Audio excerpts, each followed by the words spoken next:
Well, everyone keeps or not everyone, but Councilmember Johnson's office keeps wanting to tell me there won't be a refinery there, Charles. There won't be a refinery there, Charles. And Philly Thrive doesn't know what they're talking about. Philly Thrive doesn't want anything there. I can understand why Philly Thrive is upset about this and doesn't have any clarity a day after, because the day before council went into session and voted for that Keystone Opportunity Zone bill, Philly Thrive was still upset because they're trying to get clarification. Okay, we understand there won't be a refinery there, but will we have a return once again of natural gas to that site?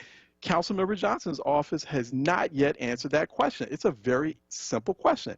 Yes, I'm pissed off and angry about it because renewable natural gas, biogas, any kind of gas is still bad for the environment. And it's still bad for the state of public health in any environment where you have clusters of residents who are minding their business, trying to go about their daily lives, but then they got this refinery site there that's been used for 150 years that keeps, throwing out, puking out all sorts of dangerous substances, and people are getting sick.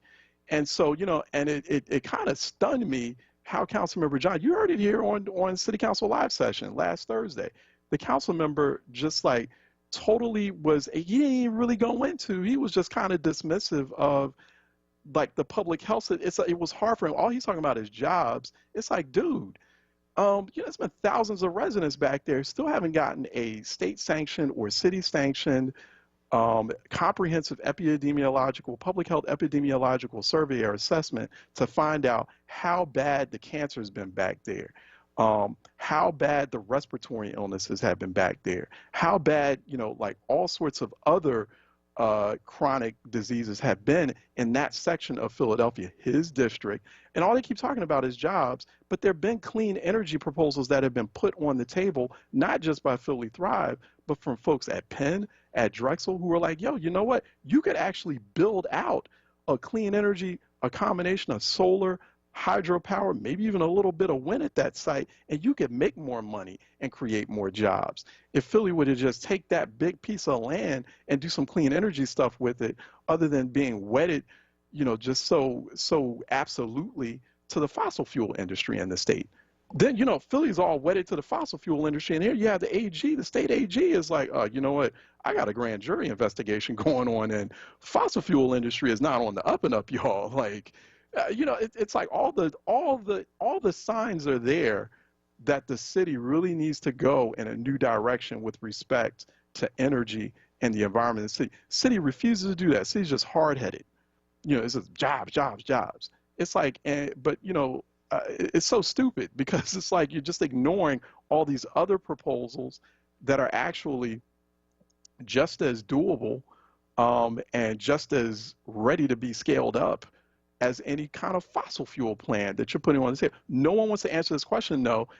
Councilmember John, and I'm going to talk about it every damn day on this program when I get a chance until he calls and he clarifies that question. So y'all tell him that I want clarity to that question. I want that question answered. Will there or will there not be natural gas, renewable natural gas, biogas, whatever you got? Will there be any kind of gas at that site? Because if it's renewable natural gas, we have a problem.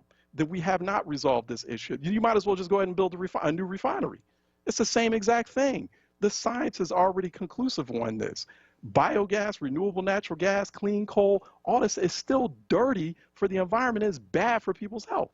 Let me go to Maurice out of Southwest, who's calling in for a reality check. I'm going to bring this up every day until I get a call, until Councilmember Johnson takes a little bit of time, even if it's just 5 minutes. That's the only question I have. I just want an answer to that. That's it. I don't care about the tax breaks or anything like that. People do, cities and states and governments, y'all play your games, you do your little tax break games. I know Philly Thrive keeps harping on tax breaks. I don't give a damn about tax breaks. I give a damn about whether or not there's still going to be snaky, oily, contaminating, dangerous gas substances at that site or not. Full stop. Just answer the damn question for me, yes or no. Maurice out of Southwest, calling for a reality check. Maurice? Charles, it seems like I need to take you out to lunch. I told you when you started this about that out here in Southwest Philly, that nothing was going to happen. And you told me, oh, no, they're going to do this. They're going to try to do this. That area has been damaged for over 100 years. What makes you think they're going to flip that and do the right thing? This is still Philadelphia. If you got a bigger envelope than the one he's getting, that's the only way you're going to get an answer out of him. Come on, let's be for real. He's under indictment. Come on. Let's be honest about the situation there. I've been living in Southwest Philly all my life. I want him to first answer it, and I do want it would be great to have everyone else. I don't know what's going through the rest of the council's mind and the mayor's, because they all voted for it. But he's the one who pushed for it. He's the one who pushed for it, had a sidebar conversation on chat, Microsoft Teams, because Councilwoman Brooks, she was like, yeah, he's been trying to reassure me that it's all good. So he's the one pushing it. This is his thing, and it's his district. So I want to hear from him first. Charles, have you ever heard of talking out both ends of your mouth? Come on, man. You know how this goes. I know. You know how this goes. But listen, earlier you were talking about mental health, right? Yeah. And what I'm trying to tell you is the reason I'm going through mental health, and I'm retired. Let me tell you something. If the businesses in the city are only 2.5%, if everything goes back to normal after this virus, everybody goes back the same way it was before it started, we still in trauma because we don't have any black businesses. We don't have any jobs. We don't have a city council that's looking after their people like they should be. And you're showing a prime example about what you're talking about right now. If he cared about them people, he will understand when he walked down in South Philly and see them three-headed babies where they come from. Look, you talk about Bartram Gardens.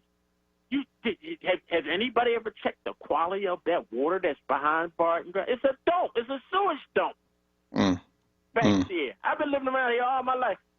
It's never changed, Charles. I'm just trying to tell you, until we pull these people out on the carpet, what you're saying is 100% right. But until we pull these people out on the carpet, they're going to keep doing what they're doing. Nothing seems to stop them. Even when they're indicted, they still won't do the right thing. If handle the rest. I thank you, Maurice. If you're a resident living in Councilmember Kenyatta Johnson's district and you happen to be in the proximity of that refinery site, you really need to call your councilman and you need to ask him. You need to let him know and tell him I sent you. All I want is an answer to that one question, because he's the one that pressed this Keystone operative with pressed, which, by the way, it heads to the school board now, and it needs to get stopped at the school board until we get clarification on that question. Will there be a return of natural gas or not? Period. Listen, when it comes to writing words and wordsmithing and playing messaging games, you're talking to the master. I don't just do talk radio for a living. I write speeches. My background is in writing speeches for the damn Speaker of the U.S. House of Representatives. You can't wordsmith me on this. You can't spin me on this. You can't be like, oh, we're not going to build a refinery, son, so it's good. No, it's not, because you're not answering the question. I know how the game is played, fam. I play it all the time. I write for a living. I know how that's done. I know how you fit stuff and hide stuff between the lines, and you move stuff around like checkers and chess pieces in paragraphs and sentence structure. I know all that. I know that game. You cannot play the game with me on that. Are you going to have natural gas there or not? Full stop. Yes or no? Answer the damn question. You answer the damn question, yes or no, we good. Then we're like, okay, all right, next step. What do we do? How do we work this out? How do we figure out how do we keep people from getting sick and dying back there? How do we make sure that the city of Philadelphia protects the residents and the citizens of Philadelphia? Then we can get on with that question. But until you can answer that question directly, yes or no, we have a problem. That means that there's something there. That means you're hiding something. That means you're avoiding answering the question on this program. All right, let's take a break.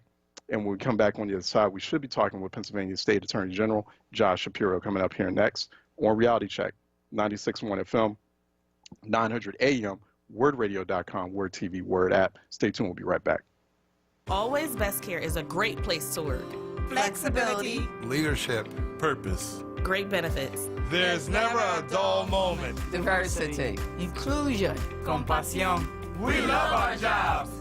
If you're looking for a great place to work, you can join our compassionate Team Green. You can apply online at teamgreenabc.com or call 267-909-9248. Teamwork makes the dream work. Do you need health insurance for your children? The Children's Health Insurance Program, also known as CHIP, provides quality, affordable health insurance for Pennsylvania kids. CHIP ensures that kids can go to the doctor, receive health screenings and vaccines, and get what they need to live a healthy childhood. Families can be covered by CHIP no matter how much money they make. If you've experienced a recent change in employment or income, CHIP may be a good option for your family. Visit chipcoverspakids.com to apply or learn more. Paid for with Pennsylvania taxpayer dollars. This is not a fad for us. We will not resume our regular programming when things die down. We're not black to help our bottom line or because it's politically correct. We're not joining a fight. This has been our fight, our message, Our people. Black lives have always mattered here. We are Undeniably. indefatigably, unapologetically, permanently Black Talk Media. WURD.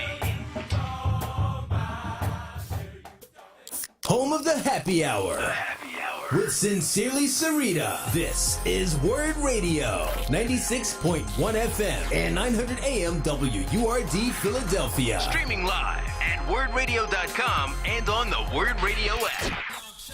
Reality Check. With Charles Ellison right now on Word Radio and wordradio.com. All right, we're waiting for Pennsylvania Commonwealth Attorney General Josh Shapiro. He's supposed to be joining us now. Supposed to be continuing this conversation. We're actually going to switch gears just a little bit in terms of focus. We're going to continue this conversation on environmental justice, environmental issues, pollution. It's a very important issue, y'all, in states like Pennsylvania and in regions like Southeast, Southwest Pennsylvania and the Philly area. So he's supposed to be joining us shortly. We had him scheduled, so hopefully he'll be joining us shortly here on Reality Check. We'll keep the phone lines open at 215-634-8065, 866-361-0900 here on Reality Check, 215-634-8065.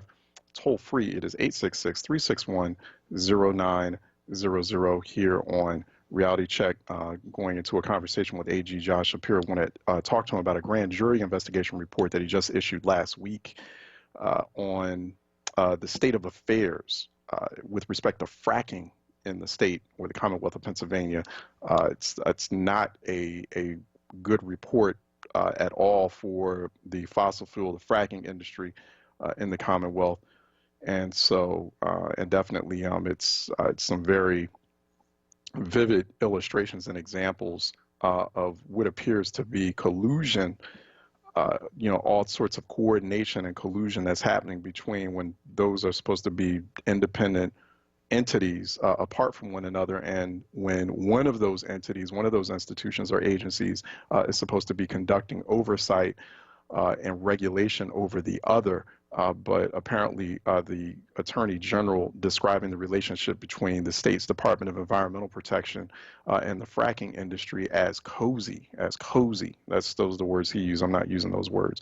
215-634-8065, toll free, 866-361-0900. Part of the problem here is that because you had city council, and you had especially the black members of city council giving themselves all sorts of accolades about how they're embracing Black Lives Matter, and so and then folks want to throw all kinds of shade at people like Vice President Mike Pence because he's they want to get into semantics, and I get it, it's offensive. But they want to use all kinds of semantics, and we want to get caught up in the semantics game, and they want to get you as their constituents caught up in the semantics game about how people like Vice President Mike Pence, these white folks want to use terms like all lives matter. He won't say Black Lives Matter. And so, and they're, giving themselves high fives and, clapping themselves on the back. Look at what we passed just now in this, and they're all Black Lives Matter. But it's like, but you still go ahead and you pass this Keystone Opportunity Zone bill without getting any clarification over whether or not there will be natural gas back at that site, whether or not Philly will continue to expand natural gas, toxic natural gas in the city of Philadelphia and in the poorest, most vulnerable, most disenfranchised neighborhoods of the city. you're still moving forward with that. You're still supporting things like that, whether it's going to be a $120 million biogas plant at the old PES refinery site, whether it's the SEPTA natural gas plant in Nicetown. Those residents don't like that very much. They're getting sick. Kids running around with asthma. Or it's a PGW natural gas plant. And you see other cities where they're actually trying to dismantle, they're trying to take down, figuring out all kinds of ways. Listen, we got to get rid of this natural gas thing. And so, you want to say you're Black Lives Matter. None of y'all are Black Lives Matter. Not yet. Not until you address and not until you push back against the environmental racism that's been taking place in a city like Philadelphia for ages, and it's still taking place right now. You're not Black Lives Matter. You're not. You're not really. Only person that's probably real Black Lives Matter at this stage, because she voted against it, is probably Councilwoman Brooks. Okay, because she's like, I got concerns about this. Because she's growing. I mean, you heard her when she was talking. She was, I think it was the week before, when they were voting for, extending eviction moratoriums for residents. She's like, as someone who's gone through through housing displacement, like, I get it. She's like, she was teary-eyed. You could hear it through the audio. She was broken up. Like, this is a real personal issue to me. So she knows, folks, those of us who grew up in those neighborhoods, that's been exposed to, or have had family members who've been exposed to, and I'm sure there are Black members of city council who have either kids or they know of kids, or they know running around with asthma, and it's like, I don't get it. Like, folks, particularly certain folks in this city who have their heads in the sand with respect to this issue. I don't get it. Like it's a non-issue, like it's not our issue, and that they're not supposed to address it. Or then that, don't bring it up. Or we're not going. There's thousands of residents in a huge section of a major Eastern Seaboard city getting sick on a regular basis. So we're not going to conduct any sort of major assessment. And I just don't get that. I'm just trying to figure that out still. All right, he's now joining us. We do have him. Pennsylvania Attorney General Josh Shapiro joining us here now on Reality Check. Attorney General, how are you doing, sir? Hey, Charles, I'm good. And I hope you and yours are healthy and safe as well. Same here. Okay, good. No, I appreciate that. Tell us about this recent grand jury investigation, if you will. This just dropped several days ago. A bit of a bombshell there, because you're basically describing the relationship between the fracking industry, the natural gas sector in the state, as rather cozy with the state's Department of Environmental Protection. How significant is this in your mind? What prompted you to push forward with this grand jury investigation in the first place? Because this has been a couple of years in the making. It has, and I'm going to answer your question, but maybe if I could give a little background just to set the table here, and then kind of get into the discussion. More than 2 years ago, we launched a grand jury investigation into the fracking industry in Pennsylvania. So far, it has returned criminal charges against two big fracking companies, Range Resources and Cabot Oil and Gas. One of them, Range, actually, they've already pled to the charges that we returned against them. In addition to that, the grand jurors wrote a lengthy report documenting some of the failures with government regulators over many years that led to pollution in our communities, that led to people having negative health consequences.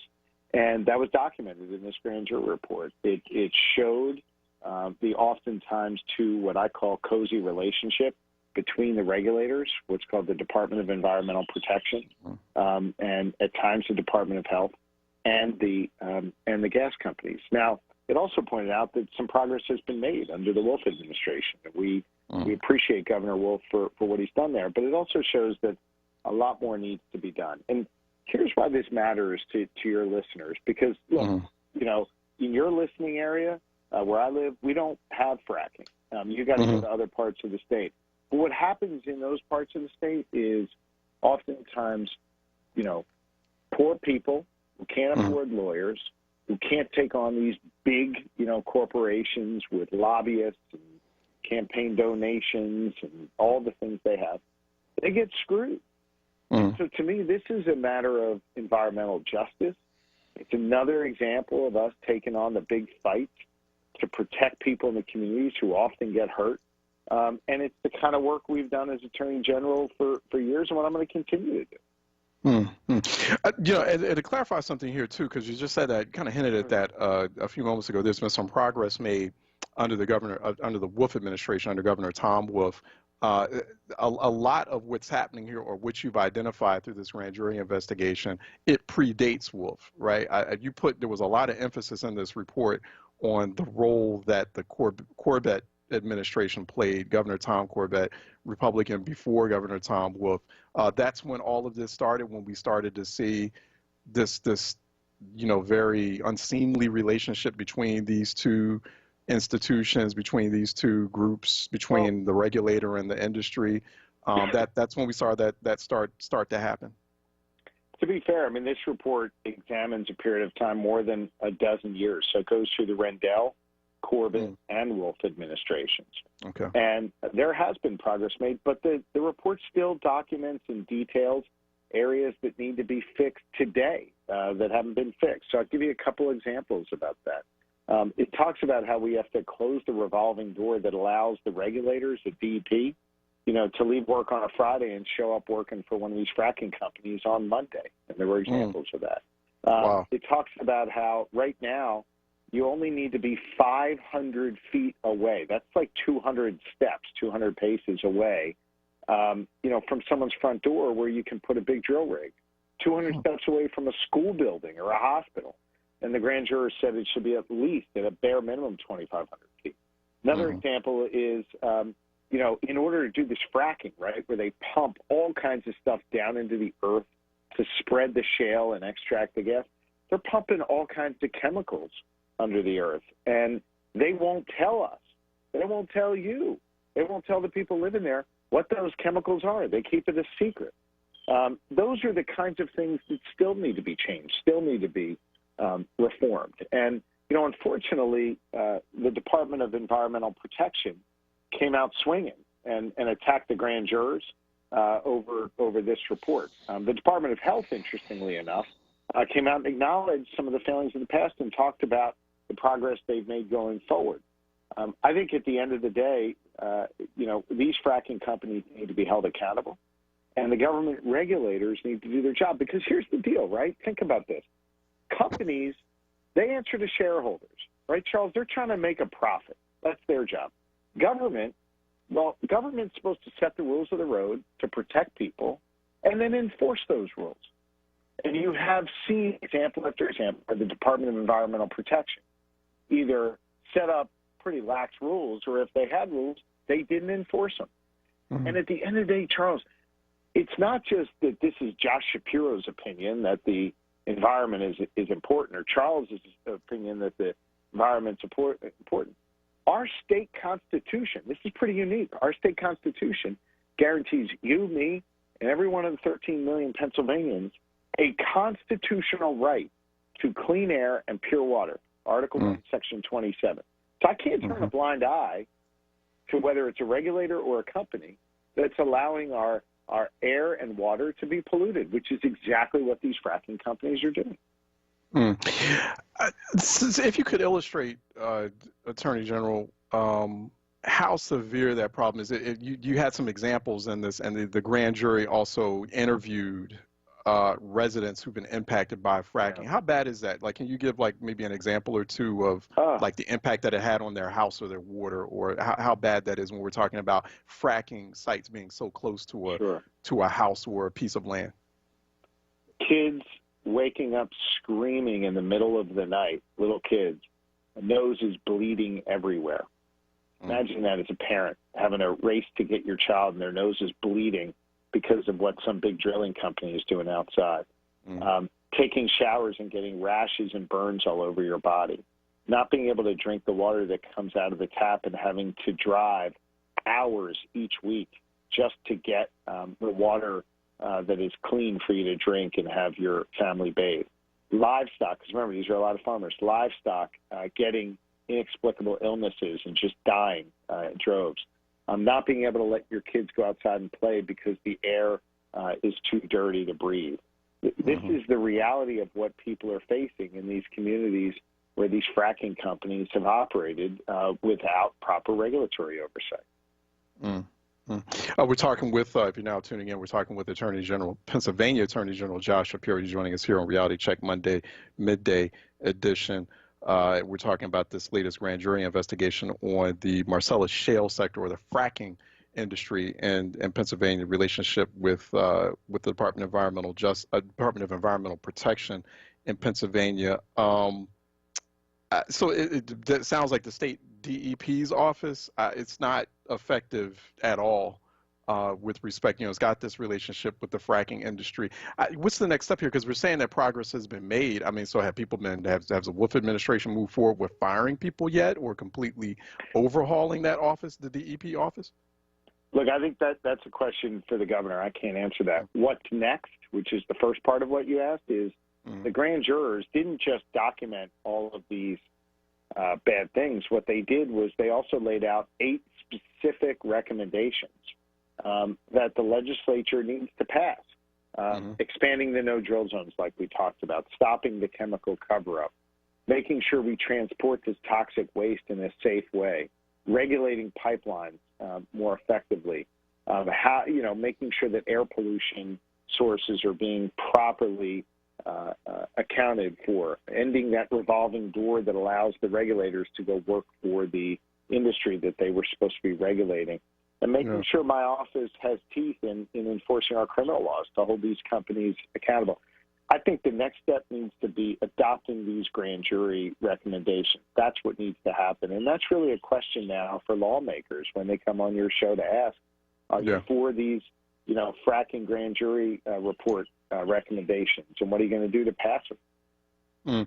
Hey, AG, what's the criteria? Because this brings to mind like all sorts of other. Pennsylvania is, it's a beautiful state. It's a big, grand, massive, beautiful state ecologically, but it's such a distressed state environmentally, just all over the place. And so, how do cases like this, how do instances like this of environmental injustice taking place, how does it reach the point of a grand jury investigation? So, because what else comes to mind as well, I think that there's a lot of unresolved issues that are happening as far as in Philadelphia with the PES refinery site. I know it's bankrupt. It's gone on to a new owner. Is that something that you would look at? Because there's just been a whole lot of sickness and public health issues and challenges that have been happening there for a long time. We don't have an answer yet on whether or not they will return to natural gas use. I know they won't do a refinery anymore, but there are still concerns that they could build a biogas or renewable natural gas plant there that would still have an impact on people's health in that surrounding area.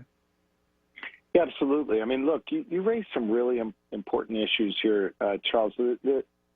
We have a sad history in Pennsylvania of big industry coming in, polluting our environment, taking our natural resources, and they don't leave us much in return other than a bunch of shuttered plants and a whole lot of health problems for those communities.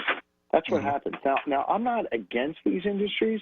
I just think we have to make sure that they are operating responsibly, and we have to be clear about how we expect these industries to act and state regulators to respond in the process. You bring up PES in Philly, and I can't get into the specifics on that.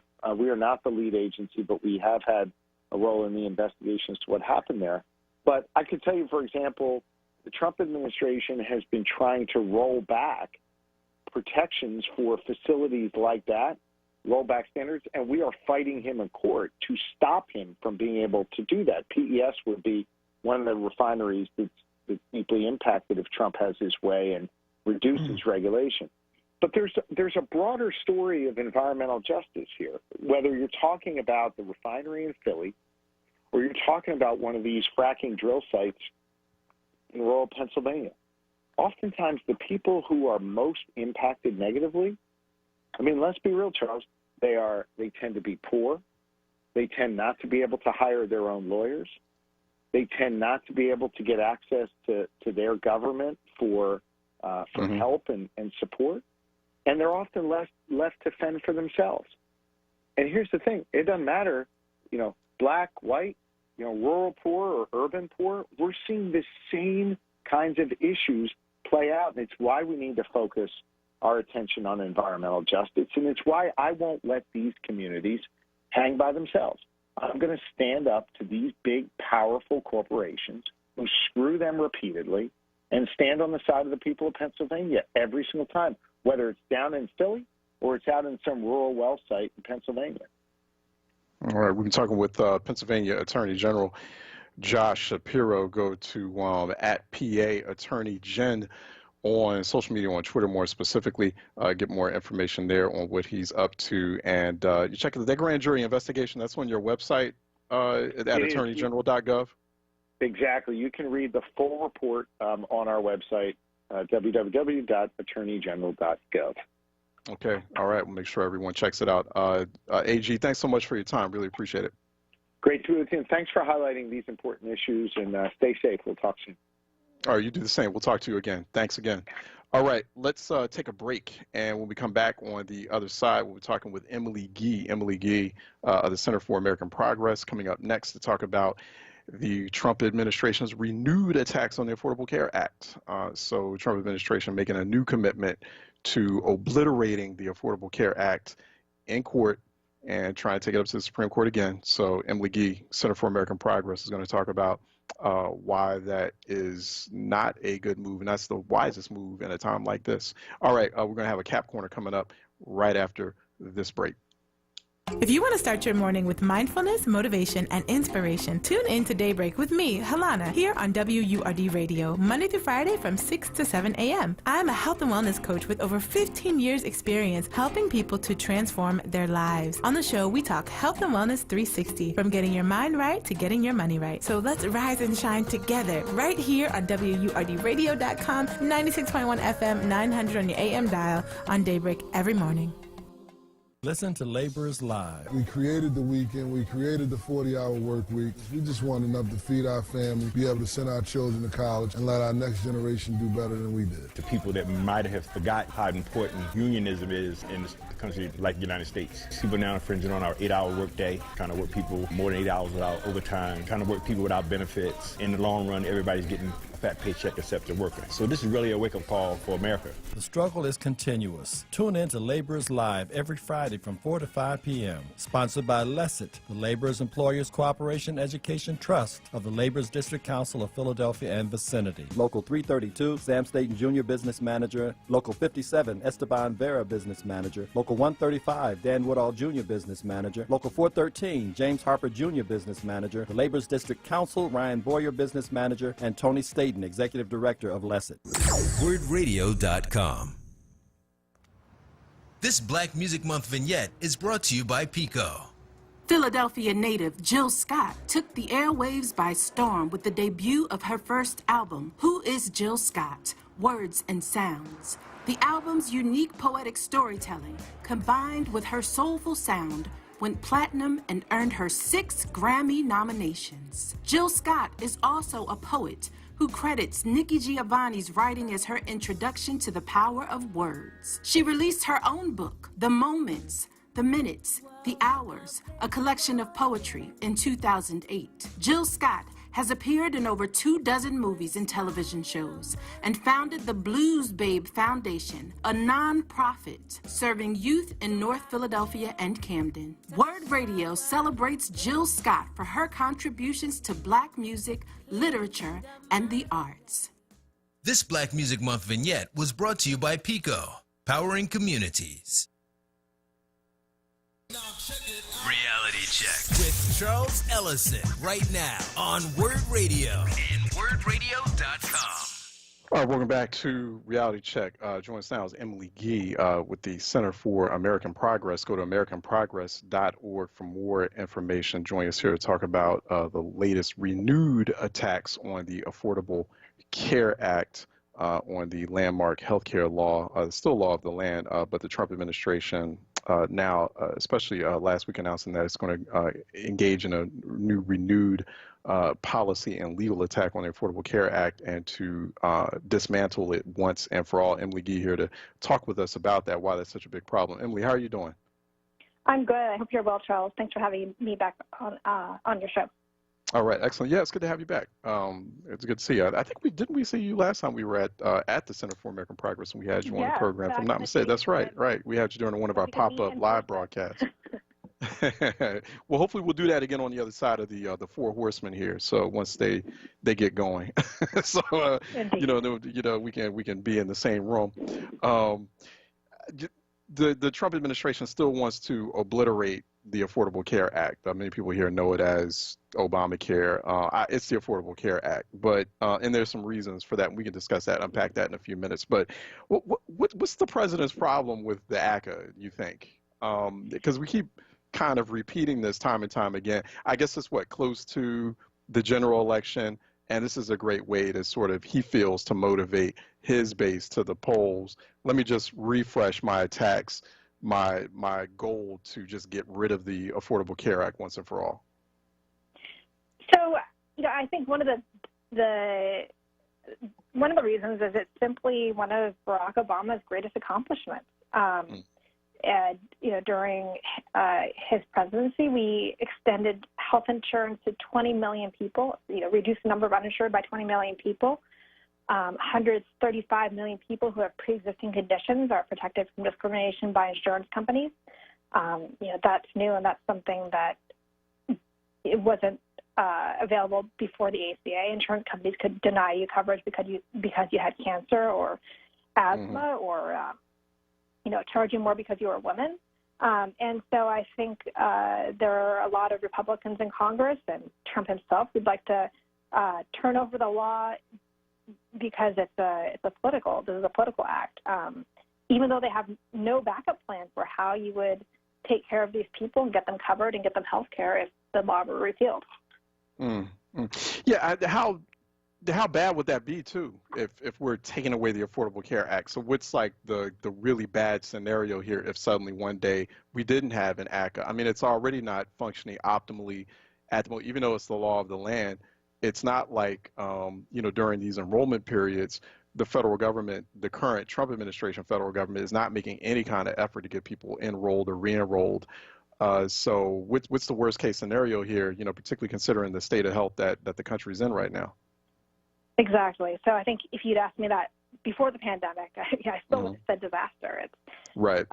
We would have said 20 million people virtually overnight become uninsured because there are no more subsidies for the individual market. There are, the states like Pennsylvania that expanded Medicaid would no longer have that option funded. People would lose access to free contraceptive coverage. People with pre-existing conditions would no longer be protected from discrimination. And for people who don't have insurance through work, who might buy coverage on their own because they're self-employed or just graduated from school, they might have no options if the market simply collapses. But what's new here is that Trump's still trying to do this during a pandemic, which is just crazy. Not only is this a time when people more than ever need financial security and access to health care, it's also a time when many people are losing their jobs. And, in my estimates for the Center for American Progress, I estimate that an additional 3 million people would lose coverage. So a total of 23 million people would lose coverage if the ACA were repealed during the pandemic. Is it just about access? Is it just about people having coverage? Do we feel like the ACA really took care of the issue of, because this is something like, I don't just hear Trump administration surrogates. I hear a lot of folks on that against the ACA side constantly bring this up. It's a cost issue, as if they really care about the cost, and that cost issue. I kind of feel like that too, like that cost issue within the Affordable Care Act, as ambitious as it was, as landmark as it is, and as essential as it is. I feel like that cost issue is still kind of the missing piece to this. Like, we really still didn't address that. It's still very expensive to get health care in this country, even for the most simplest procedures. I think a lot of American families still feel like health coverage is one of their biggest concerns. Healthcare is one of their biggest concerns. The root of that concern is the cost, which is why, even in a world where we do have the Affordable Care Act, Republicans Democrats in the House are trying to pass a bill that would make, expand coverage subsidies to more middle-class families and reduce costs for American families. But, I think what's really at stake right now is losing the ACA altogether. And, although, the Affordable Care Act is the first word and one of the biggest, one of the centerpieces, it's really much more than that. It's not just how much does it cost. It's also, if you look at the data, more people have a regular source of care. More people are getting, seeing a primary care physician instead of going to the emergency room.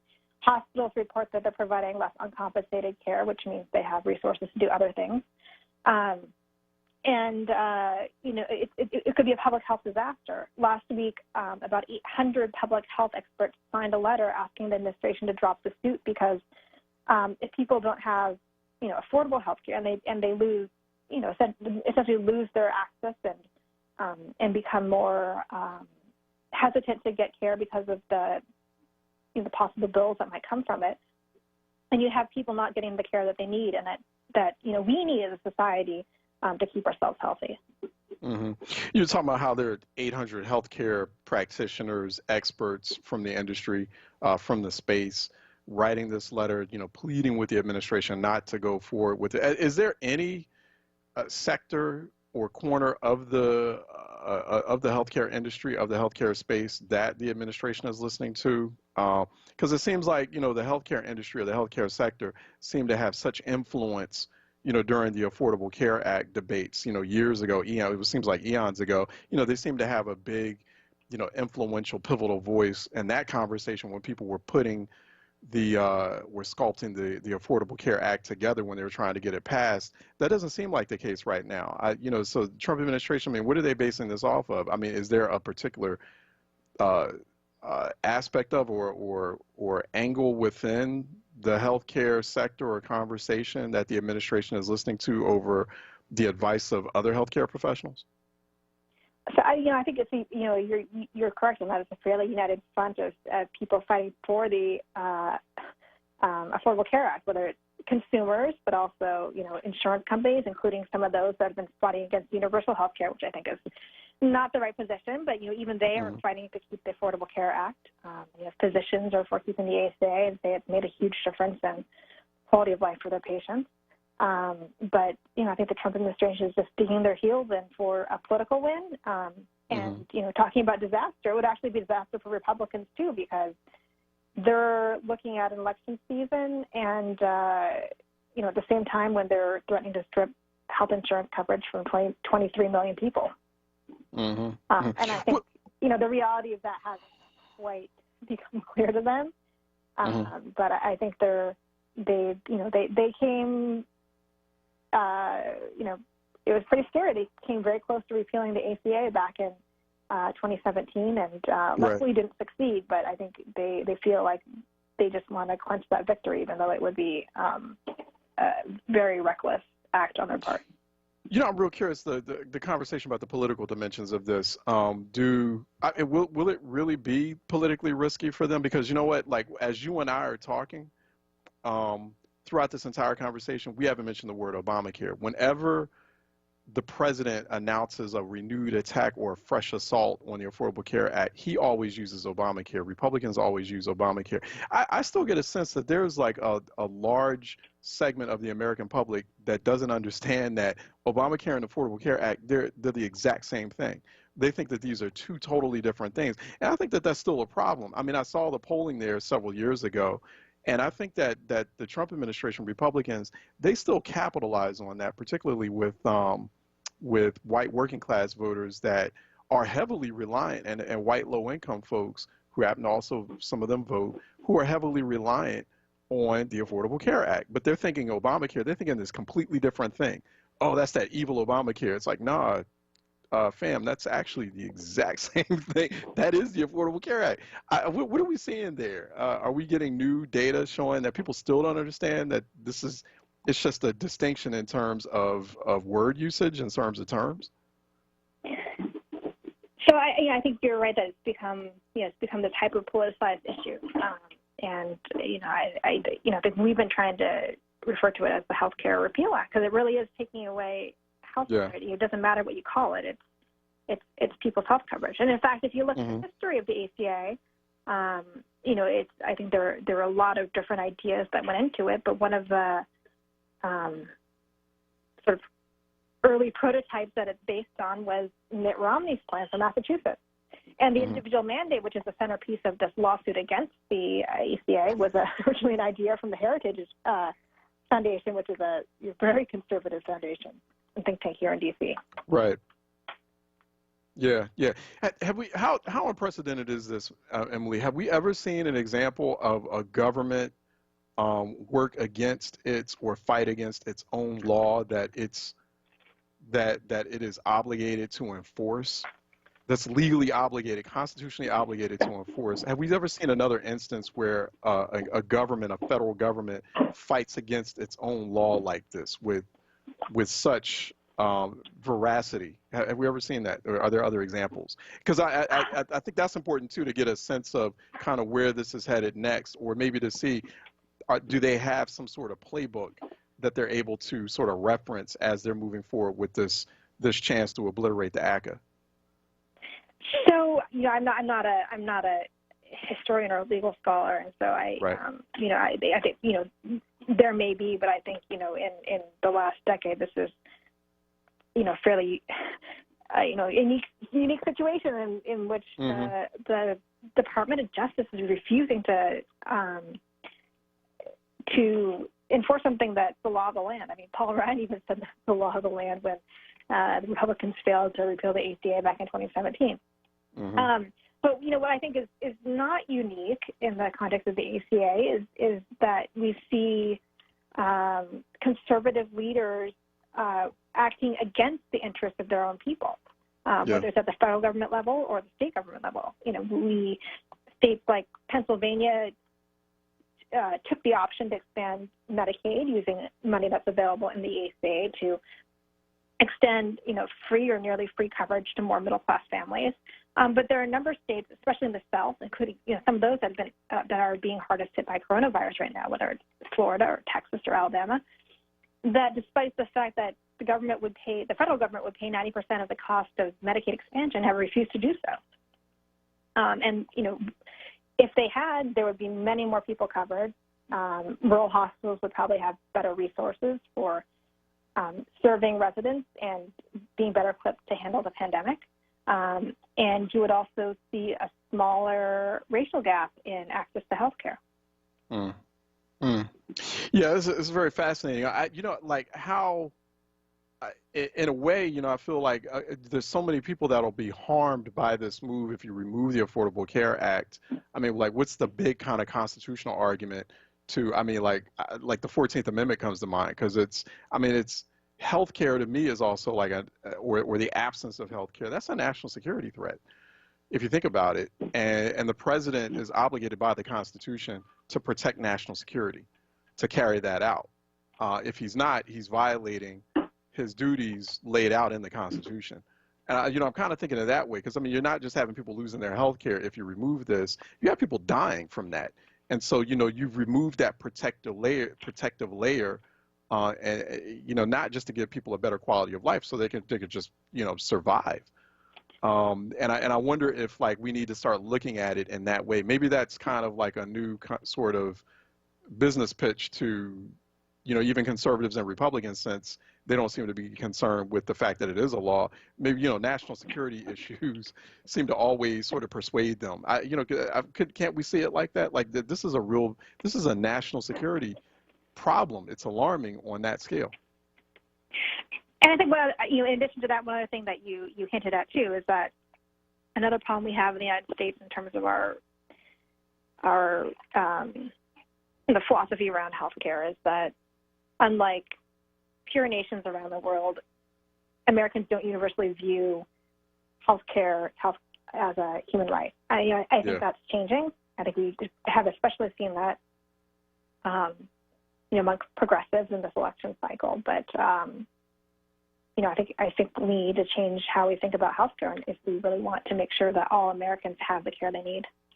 Yeah, absolutely. We've been talking with Emily Gee, senior fellow at the Center for American Progress. Go to AmericanProgress.org for more information there and to see what she's up to, and also to go to AmericanProgress.org and you see more information on this letter written by 800 public health experts and professionals.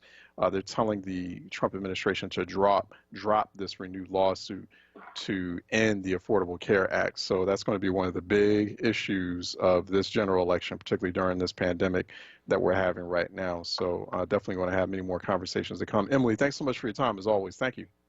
Thank you. Bye-bye. All right. Bye-bye. Okay. We're going to, got to keep a very close eye on that. Trump administration announcing a fresh legal assault on the Affordable Care Act, which is the law of the land, and trying to remove that. So that's going to be a big. So for those of you who are concerned about, you love your Affordable Care Act, you want to keep it, then you got to put the word out about that. So that will be, if he gets reelected, that's that will get, it's done. If he gets reelected, and especially if he gets reelected in addition to the Senate still having the Senate Republicans still having control of the Senate, then it's done. Affordable Care Act is over, y'all. It's all she wrote. So people got to get out and vote.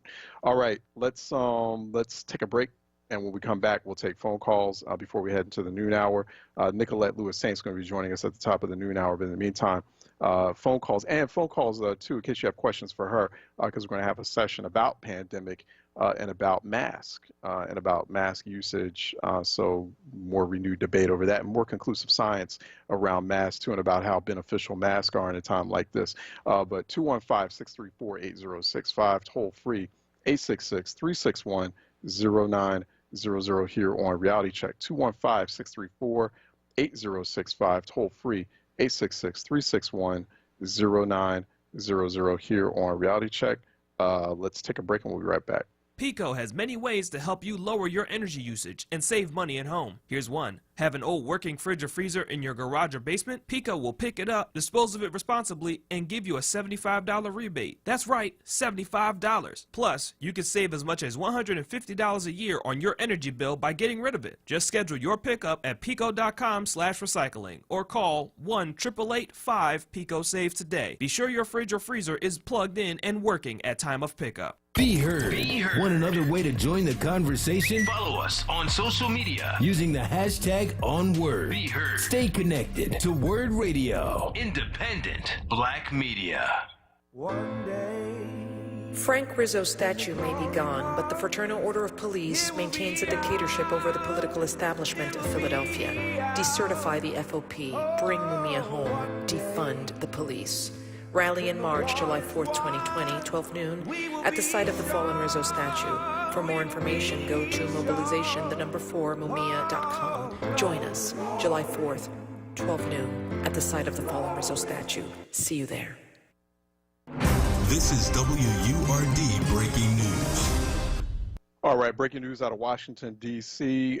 This is a new decision coming out of the Supreme Court. The Supreme Court just not too long ago providing a victory actually for abortion rights activists. It struck down a restrictive Louisiana law that would have left the state with only one abortion clinic. There was a Louisiana law that was actually going to set up a situation where there would have only been, in that whole state of Louisiana, there would have been only one abortion clinic. The swing vote in this particular decision, this was a very heated case, and it came down to just one single vote, and that was Chief Justice John Roberts. He actually joined the Supreme Court's progressives or liberals in what boiled down to a 5-4 decision, so a 5-4 decision. And conservatives, I'm sure, are extremely angry with Chief Justice John Roberts, who is typically viewed as a conservative, but he siding with court liberals and saying that the Louisiana law could not stand given the court's 2016 decision, the Supreme Court's 2016 decision to overturn a similar Texas law in 2016. It was a Texas law that was also being challenged as well. Roberts wrote that the legal doctrine of stare decisis requires us, absent special circumstances, to treat like cases alike. The Louisiana law, quote, imposes a burden on access to abortion just as severe as that imposed by the Texas law for the same reasons. Therefore, Louisiana's law cannot stand under our precedent. So despite there being a very number-wise, a very conservative Supreme Court, conservatives ruling against this case to keep Louisiana's very restrictive, some people were describing draconian abortion law intact. That will no longer be the case as of this Supreme Court ruling. So that's a pretty big deal. That's a very big deal coming out of the Supreme Court. There's been some big deal cases that have been coming out of the Supreme Court these days. So it will be interesting to see what happens to the political dynamics around this case and what sort of talking point or campaign slogan it will be used as we head into the 2020 elections. 215-634-8065, toll free 866-361-0900. Let me go to Bernard out of Southwest, who's calling in for a reality check. Bernard? Good morning. Hey, good morning. I wanted to call and talk about somewhat about the refinery. Sure. Yeah, please. And so a group of us, I live in Southwest, a group of community group folks from Southwest and South Philadelphia got together and participated in some of those forums that the board that was established around the future of the refinery held back in 4, 5, 6 months ago. Mm-hmm. And none of the council people attended those meetings that were open to the community, and including Councilwoman Blackwell, whose district I live in, and butts up against Councilman Johnson's district. Mm. And so up until today, we're not sure, after attending those meetings and them holding community forums, which we didn't think they were serious about because of the way they held the forums and the way they documented the information. And so we're still concerned about it. And today I'm going to actually send Councilman Johnson an email asking to follow up on your questions to him. What is the future going to be?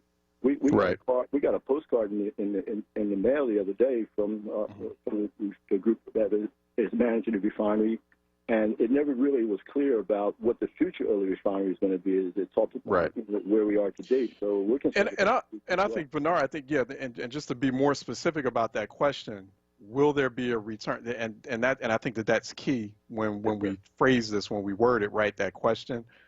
Will natural gas return to the PES refinery site or not? And natural gas includes stuff like biogas, renewable natural gas is all under that umbrella, natural gas. Because if that's the case, we have a big problem. We have a very, very big problem. And I think so we have to be, and that's the question I've been constantly going at his office. Like it's been days, and there's been like a few emails. I've had a phone call with his office. And they're just like, I'll get. Last time I had that phone call with his office, They didn't even know right off the bat. They have to call me back. We had email exchanges after that.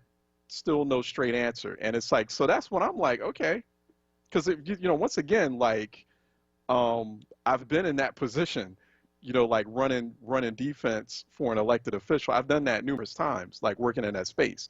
I didn't start off as a journalist. I started off doing the political stuff. So I know how the game is run. You know what I mean? And that's what I feel like is going on. I'm like, okay, I get it. You're avoiding the question. So, yeah, but go ahead, Bernard. Yeah, and when you say Councilwoman Blackwell, because Blackwell's been out of office since last November. So this was last year before she left office. Oh, absolutely.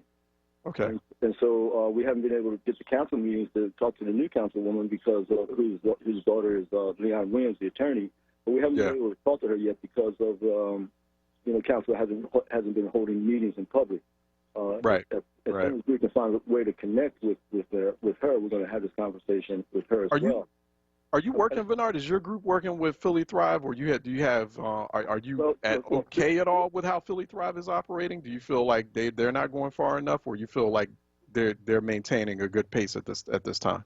Well, I don't think Philly Thrive has they've been there, they've been active, their name has been there, but some of our concerns, some of our neighborhood concerns haven't been addressed. And so a lot of us think that we should have been more active and engaging during that process. So Philly Thrive has not, in my view, addressed some of the issues that we're concerned about. And I don't want to take a lot of time, but I want to bring one more issue to your. Sure. Yeah, real quick. Sure. So all this open air spray painting that happened on top of the refinery, South Philadelphia and Southwest Philadelphia are full of body shops and iron wheel shops. And a lot of those body shops do open air spray painting. And one day I'd like to call back and talk a bit about what I consider to be the city's lack, the health department's lack of enforcement around quality control issues like open air spray painting, which concerns tons of lead. And our children are lead poisoned at all kind of high rates. And so that's another issue that I'd like to call back another day and talk to you about. And so our neighborhoods, there are illegal dumping going on in our neighborhoods by the University City District, transferring trash all the way from Spring Garden Street to Woodland Avenue and dumping all throughout the week and picking it up once or twice a week.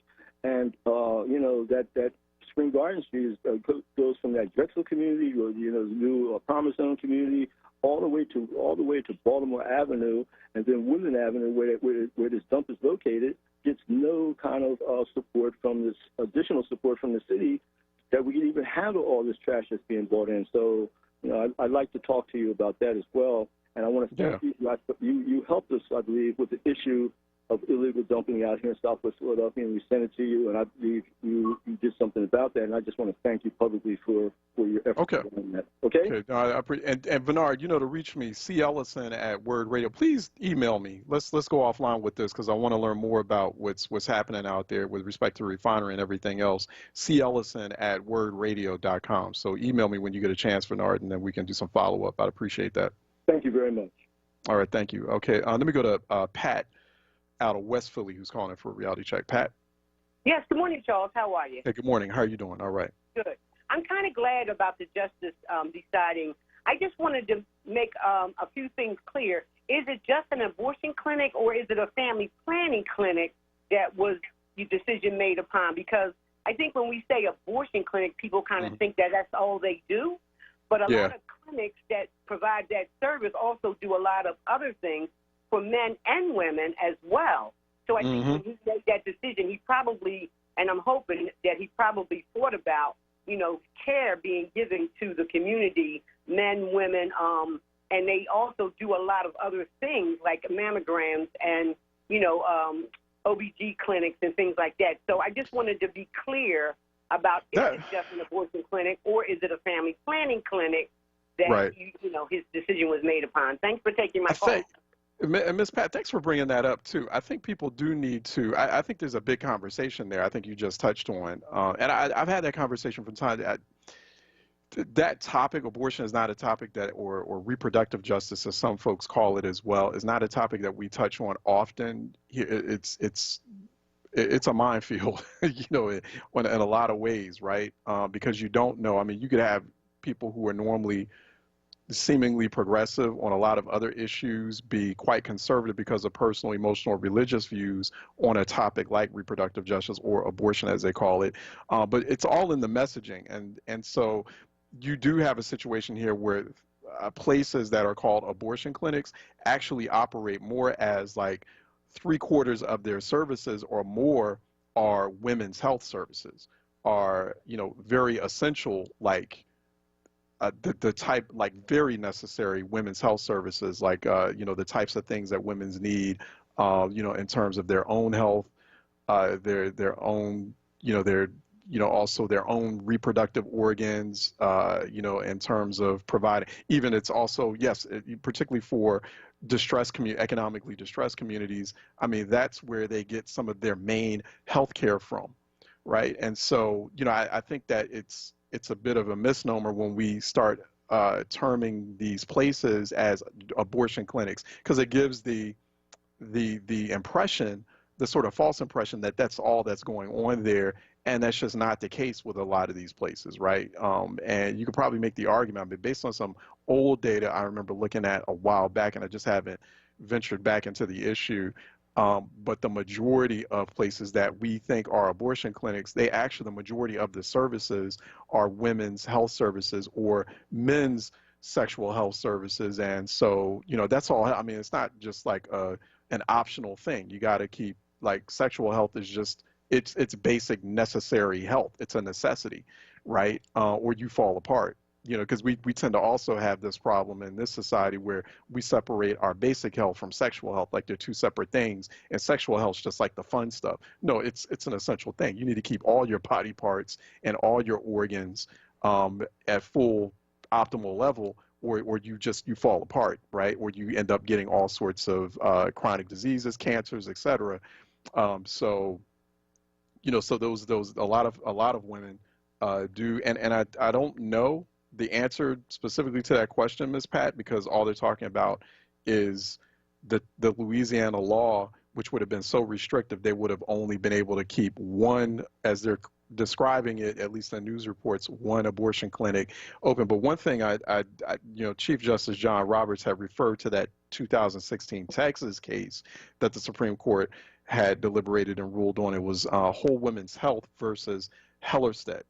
And that said that the admitting privileges requirement provides few, if any, health benefits for women, poses a substantial obstacle to women seeking abortions, and constitutes an undue burden on their constitutional right to do so. So even in that 2016 case or decision that Roberts was referring to, that persuaded him to basically vote with liberals in this abortion case, it's talking about women's health. It's mentioning women's health, and it's kind of mentioning women's health separate from abortions. Like, hey, you know what? If you shut these places down, this is going to be disastrous to women's health.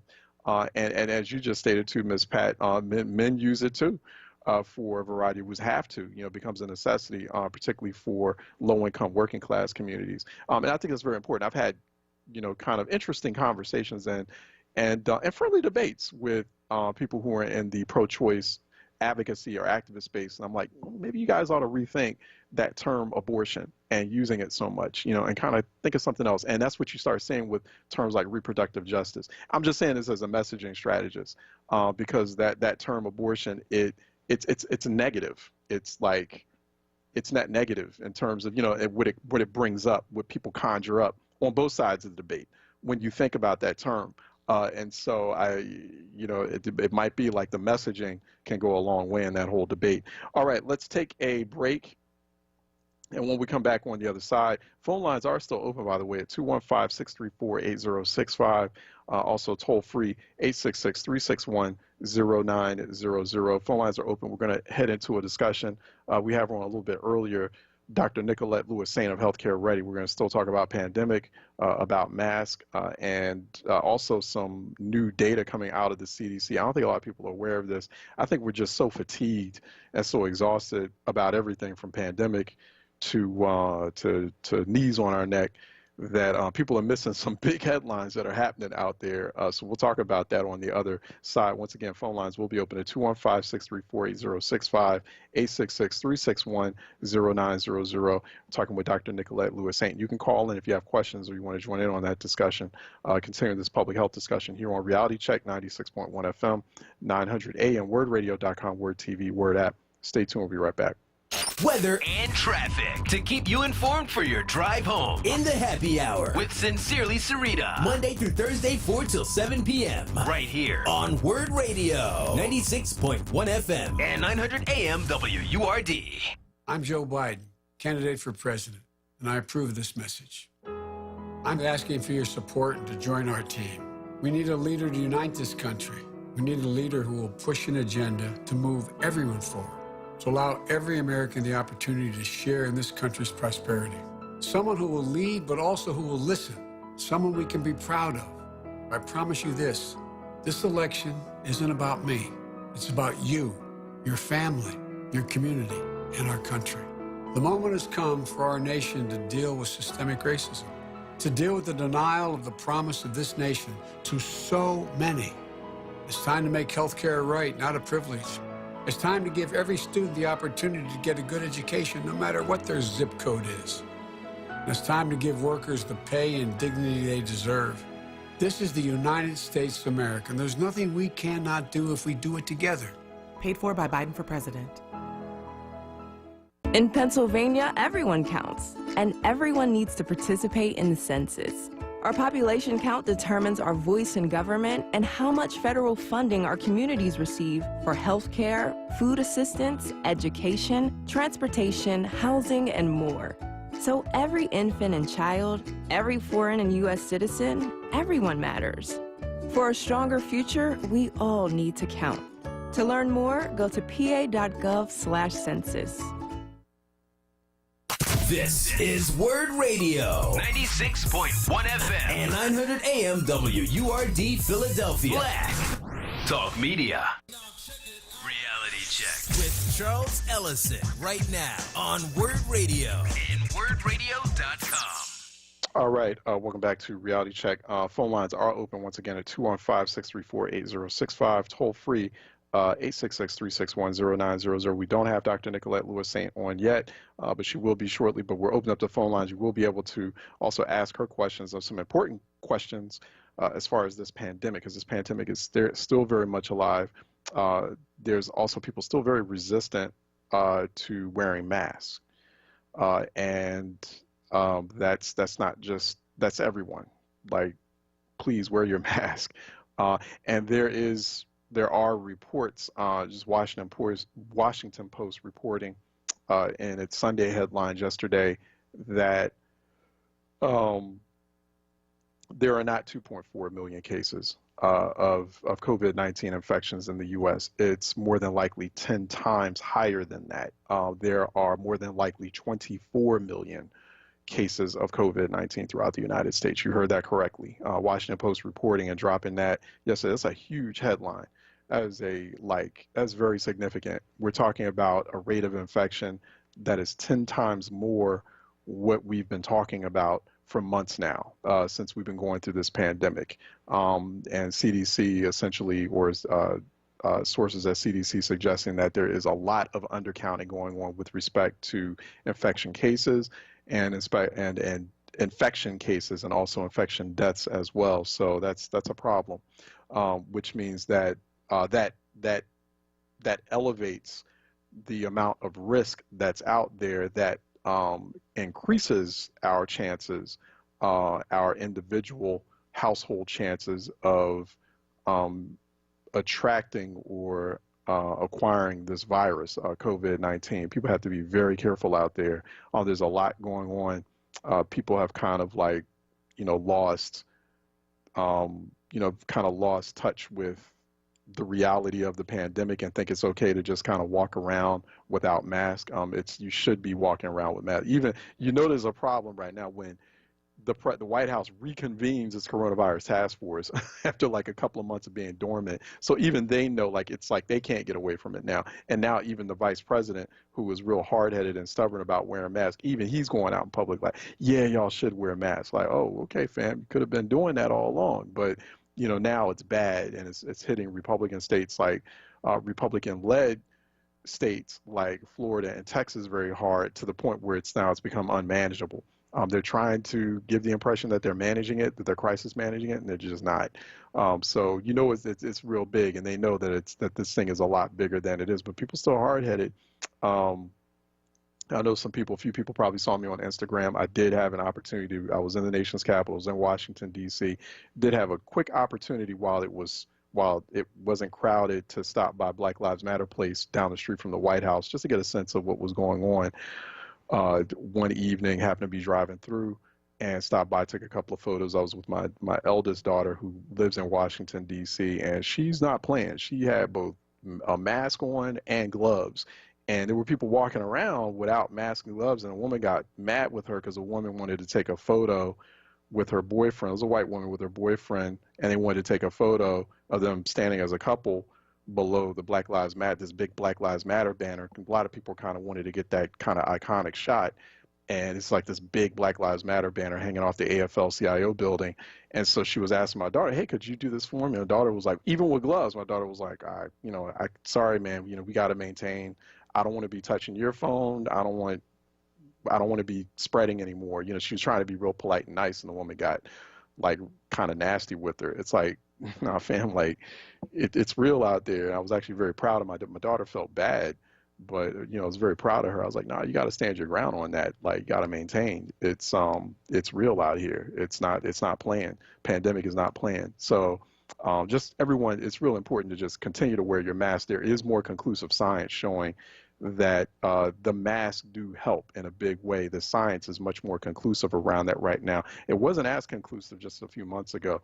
It is more conclusive. The masks do help, and the continued hand washing. If I know it's impossible to maintain that level of physical distancing, that 6 feet separation at all times, particularly when you're out in public or even in a grocery store and you're running essential errands. But at least what I do, I wear the mask at all times. I wash my hands. I have my hand sanitizer on the go. It seems like hand sanitizer is in plentiful supply now. And I do that coming in and out of every place and every store. And, if I have to go out for anything and I come back home, I take a shower. Take a shower every time when I go back out. When I go out, especially when I go to a store and I come back, take a shower, change clothes. So that's just how we do it, the Ellison household. And so far, so, knock on wood, God willing, it's once again, and I don't hear enough of that conversation. We need to hear more of that, particularly in our community. We need to hear from people who have recovered from COVID-19. We're not having enough of that conversation. Want to hear from people who've had it. Maybe even people right now who are having like mild symptoms of it, who are going through it right now, who can talk over the phone. People really need to hear, especially young people, this thing does not play. And once you get it, and even if you recover from it, it's a long road to recovery and really not fully recovered. That's what I'm being told by people who've had it. Talking to people by like Zoom and stuff, and who've lost enormous amounts of weight, or their lungs are wrecked. It's like if you never smoked before and then suddenly you have COVID-19, it's like you've been smoking like 10 packs a day for a lifetime. It's just they don't have that kind of like lung capacity or efficiency that they had before. Let me go to Sister Murray out of Northern Liberties, who's calling in for a reality check. Sister Murray, how you doing? Yes, how are you, Charles? All right, good. Good to hear from you. Always a pleasure. Thanks for having me. I wanted to touch bases on a couple of things. I know I have a brother-in-law who just got out of the hospital, which was in the hospital for 3 months. He had COVID-19. Wow. And he was really messed up. He had to go under twice because he had to get resuscitated again. And once he came through, and now he had to go in rehab. He had to learn how to walk. His face is twisted. And he's going through a lot. So it's really real. And I know the malls are opening back up, the stores, and I'm scared myself because when I go out there, people get so close to you. And I always try to redirect whatever's going on.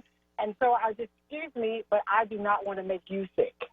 And so it's better than me saying, look, can you please get back off of me? Give me 6 feet, And I really do want to say that, but I know how people are.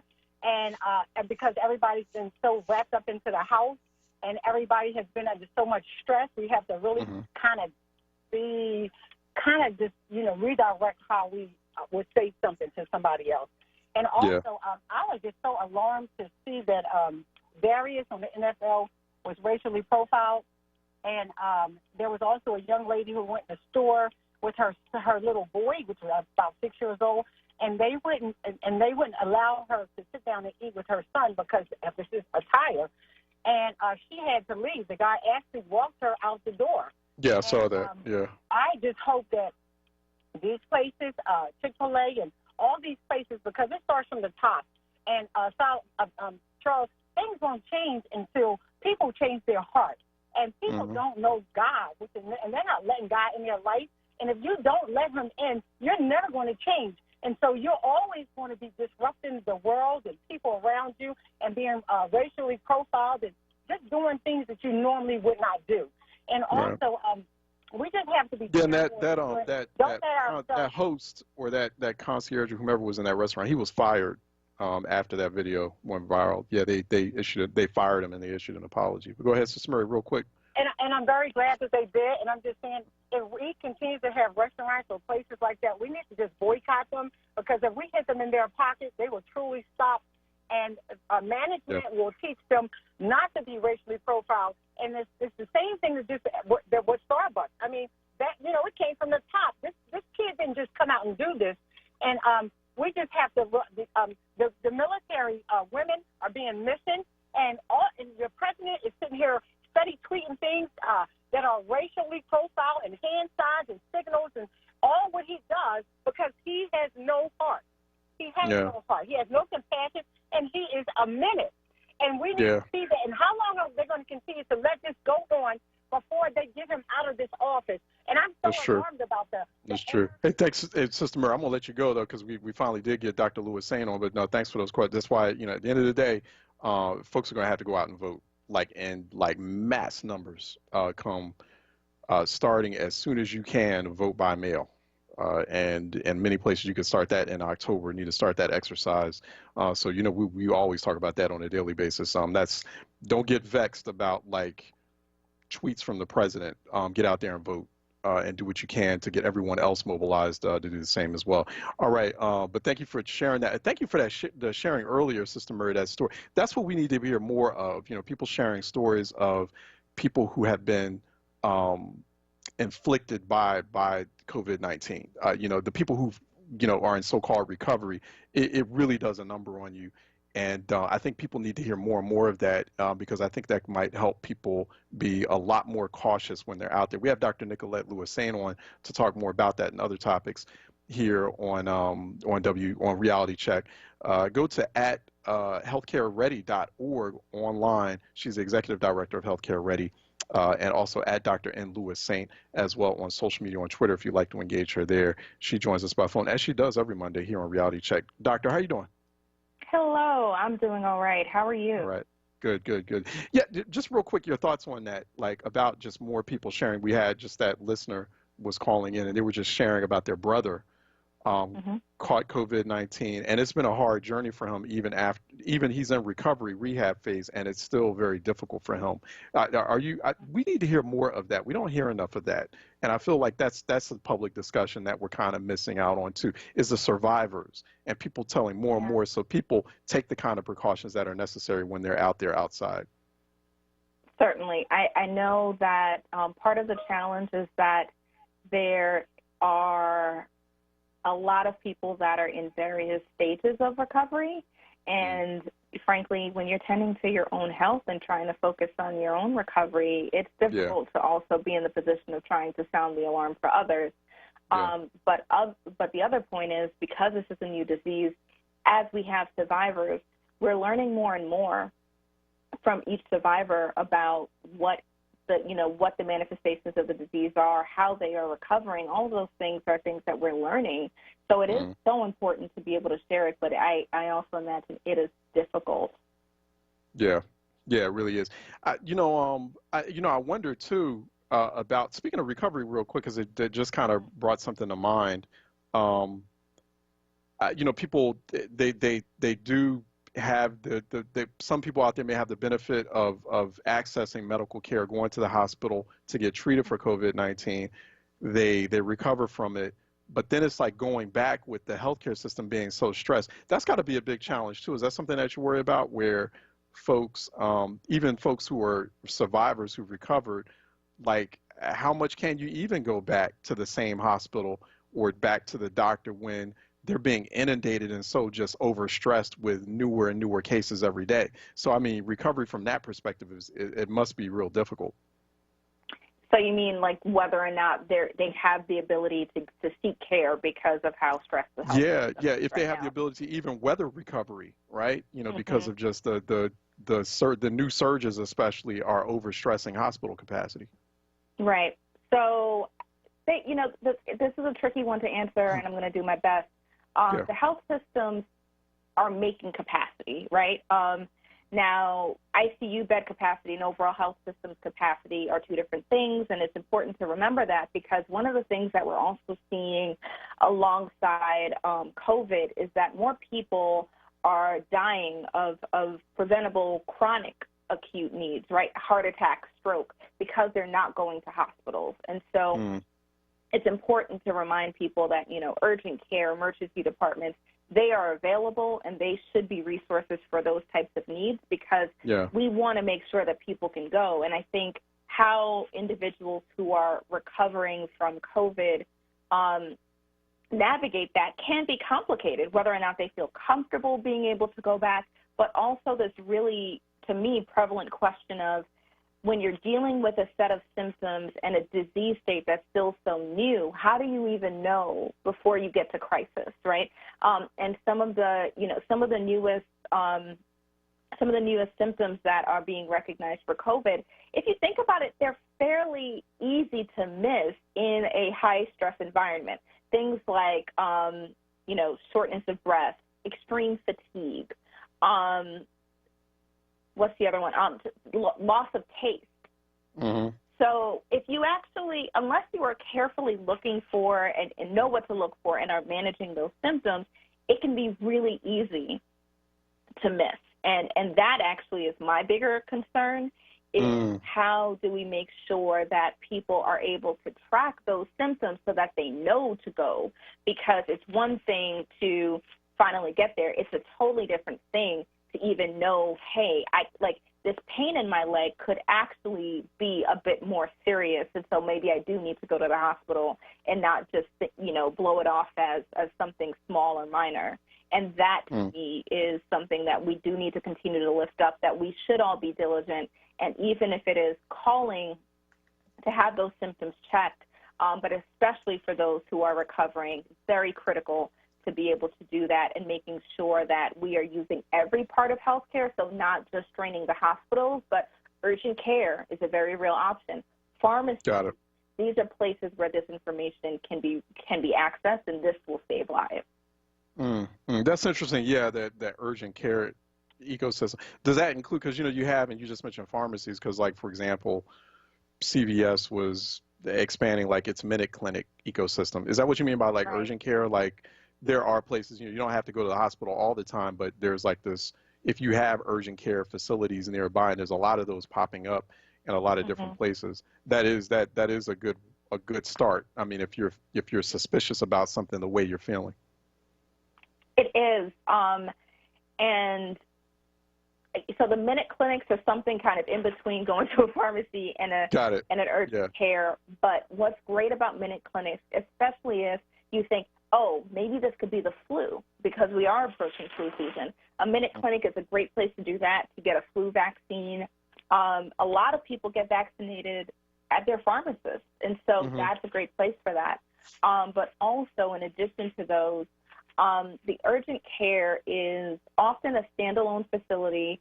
Another thing that we're beginning to see are standalone emergency departments. So they're not physically connected to a hospital, but they're a part of a health system, but a standalone entity. And the reason that these are so important from my view is that it gives us the opportunity for people to not have to wait in an emergency department or not have to make a decision about going to a hospital. Urgent care, they can do the full range of screenings. They can even give you a script if they diagnose you. But that's a good place to go if you are having a set of symptoms and you're not quite sure and it's not an acute need, right? You're not at medical crisis, but you do need to be seen. It is covered by insurance if you have it. They do take cash if you can't, if you aren't insured or can't use your insurance coverage. And those are options that we need to make sure we're continuing to lift up. Wow, that I didn't think about that. Like, it kind of sort of refreshes that whole conversation on, if not so much medical care, but medical access at a time like this. I mean, is that something that you are? It sounds like it's something you all are kind of looking at a little bit more closely, or starting to look at. I mean, so could we have a situation here where an organization like Healthcare Ready or a collective of organizations suddenly provides like maps of, like, easily accessible maps online of urgent care facilities all over the country? Maybe that sort of helps with this situation, not just in terms of the screening, the tests, and the contact tracing, but it helps manage the flow, the treatment flow. Is that something that's being explored? That's been explored. What the urgent care, and we should definitely talk about it later, is it's a bit trickier because there's a breadth of different types of urgent care facilities that can be available, but we are looking at that, especially for some of the larger chains, and trying to explore that. But the other thing that we want to make sure is an option is just making sure that we are having the conversation about what it actually looks like to be able to rely on urgent care and just understanding it. Because even in this conversation, you know, understanding the role of urgent care isn't very clear to most people. I love going to urgent care because it gives me the ability to get in and get out faster. There are so many more urgent care systems that are close to home. They can do a lot of diagnostics, and I don't have to go to an emergency department. And so if I'm not in a medical crisis, if I don't have an acute need, it's a great solution. Yeah, no, it is. I do that every now and then too, and it works. I mean, it's been you know, particularly, you know, if you have a place, you know, the more efficient they are, and you can tell like there's an efficiency that they're attempting to build in, or that they've kind of mastered, and it works. I mean, the flow's been pretty good. I haven't gone to one in a while, but haven't had the need to. But definitely have tried it in the past. That's definitely, we should circle back and talk more about that. Real quick, too, Nicolette, well, I've got you for like a couple more minutes. Masks still being a big topic. We've got more conclusive science around that and about how effective they are. I know the conversation there a few months ago didn't feel as conclusive, but now it is a little bit more conclusive. Can we go all mask with the reopening economy, you know, the way where, you know, it's just like, hey, you know, things are reopened, but as long as you're wearing that mask at all times, I mean, there's a lot of science showing, at least based on some of the reports I'm seeing, hey, this really does help in a significant way. Although I'm seeing a lot of people out there just not doing it, just not wearing those masks. I don't know that we can go back to quote unquote normal with just a mask, but if we are going to put ourselves in a position where we are reopening and we are all going out, a mask is a really good place to start. And my view on it is, at a minimum, even in the socially distanced environment where we're still staying away from a lot of indoor facilities and all of that, the mask is the minimum. The face covering, rather. However, we do need to think a little bit beyond that to think about what it does look like to be in this new posture. You know, back to school will be here before you know it. I am a lover of the summertime, but I know it goes quickly.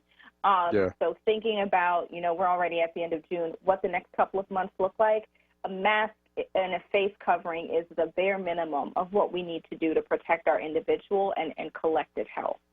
So it's not, you know, let's start with, yes, we need a mask, but build towards being able to really have a plan for how we are protecting all of us. And that includes deep cleaning, sanitation, understanding what spaces are just too dangerous to open now, how we're going to tier things. So maybe there are A, B groups where, you know, the A group is in this office space or what have you on Monday and Wednesday. The B group is here Tuesday and Thursday. There are a lot of different things we can do, but we have to start thinking about it creatively. No, we do.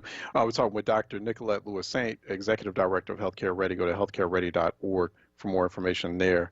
And she joins us here, as she does every Monday, on Reality Check, midday Monday. Nicolette, thanks so much for your time, as always. Always useful information. Thank you. Take care. All right, you do the same. Okay, let's take a quick break, and when we come back on the other side, we're having our ongoing conversations with the Congressional Black Caucus. We'll be talking with Congresswoman Eleanor Holmes Norton, who is the delegate representing Washington, D.C. We'll be talking about D.C. statehood and other issues here on Reality Check, 96.1 FM, 900 AM, WordRadio.com, Word TV, Word app. Stay tuned. We'll be right back. Check out the Source lineup on Word Radio. Mondays, get ready for the rapping professor, Dr. Aaron Smith. On Tuesdays, it's Andrea Lawful Sanders. Then on Wednesdays, it's the Black Women's Leadership Council. On Thursdays, it's a second helping of Andrea Lawful Sanders. And on Fridays, it's Tiffany Bacon. Don't miss The Source. Monday through Thursday, 1 p.m. till 4 p.m. and Fridays, 10 a.m. till 1 p.m. Exclusively on Word Radio, 96.1 FM and 900 AM WURD. Streaming live on WordRadio.com and on the Word Radio app. This Black Music Month vignette is brought to you by the Pennsylvania Lottery.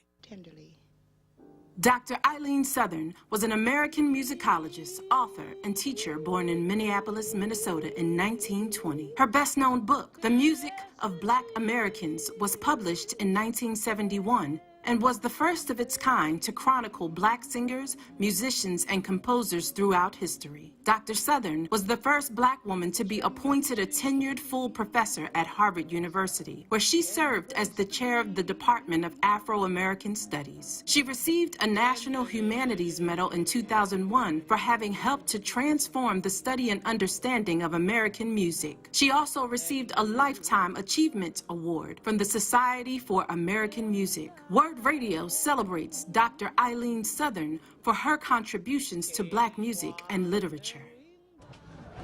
Ramp up your fun when you play Skee Ball, the new scratch-off and fast play game from the Pennsylvania Lottery, both with top prizes of $10,000, as well as second chance drawings. Must be 18 or older. Please play responsibly.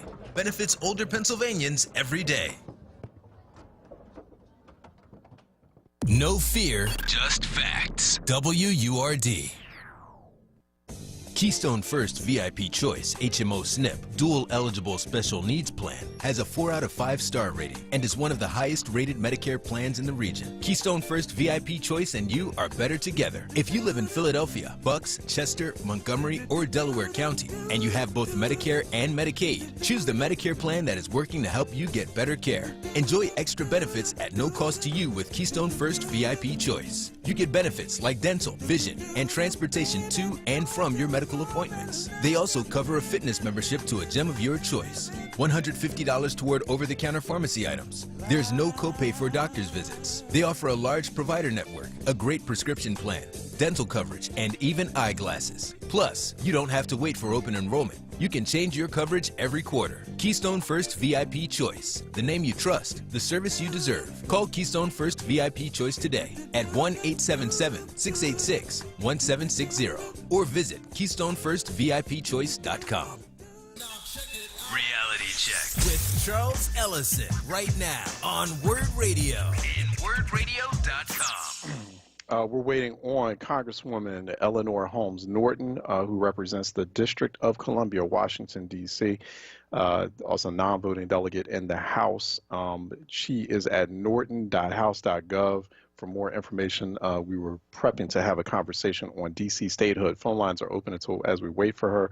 215-634-8065, toll free 866-361-0900 here on Reality Check. 215-634-8065, toll free. It is 866-361-0900. Phone lines are open here on Reality Check. 215-634-8065, toll free 866-361-0900 here on Reality Check. Before we, as we wait on Congresswoman Eleanor Holmes Norton, this is part of our ongoing conversation with the Congressional Black Caucus. We've been pretty much maintaining a good pace of a member of the Congressional Black Caucus each week, and so we want to bring the voices, the perspective, and also the work of Black members of Congress here on Reality Check. And you actually don't get that anywhere else, like these kinds of weekly conversations. Anywhere else, you get that on the home of Black Talk Media, though, here on WURD, and no other place other than Reality Check. We've been doing that for a while now. Let me go to Maurice out of North Philly, who's calling in for a Reality Check. Maurice? Hey, Brother Charles, how's everything? How you doing, brother? All right. All right. In my humble opinion, I'm talking about the restaurant in Baltimore denying the youth in the mother services.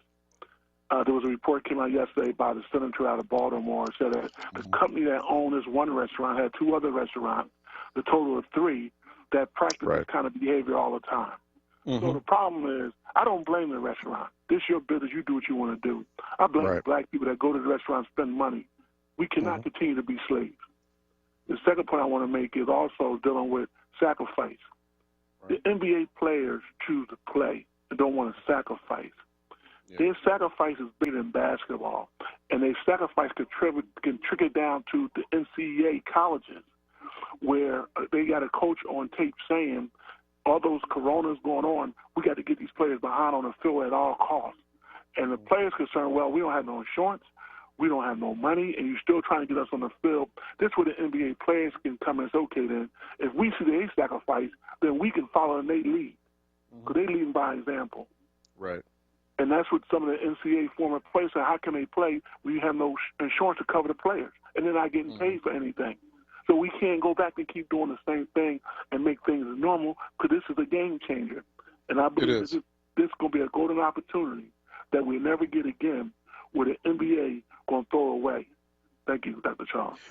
Maurice, that's a good point. I mean, some NBA players, black NBA players, which is the majority of players in the NBA, could really make, and this also applies to NFL players as well, but NBA players, while we're on that, could make a world of difference by jumping in on that conversation as far as the NCAA is concerned, and putting at risk. NCAA is thinking about the billions of dollars that they've missed out on because of a shot season already, and then heading into a new season where there's going to be limited basketball, limited exposure to audiences, and limited revenue that they generate. So I don't know. I can't understand why these colleges and universities and basketball programs and networks are crying broke. It's not like you were paying all those brothers who were on the court in the first place.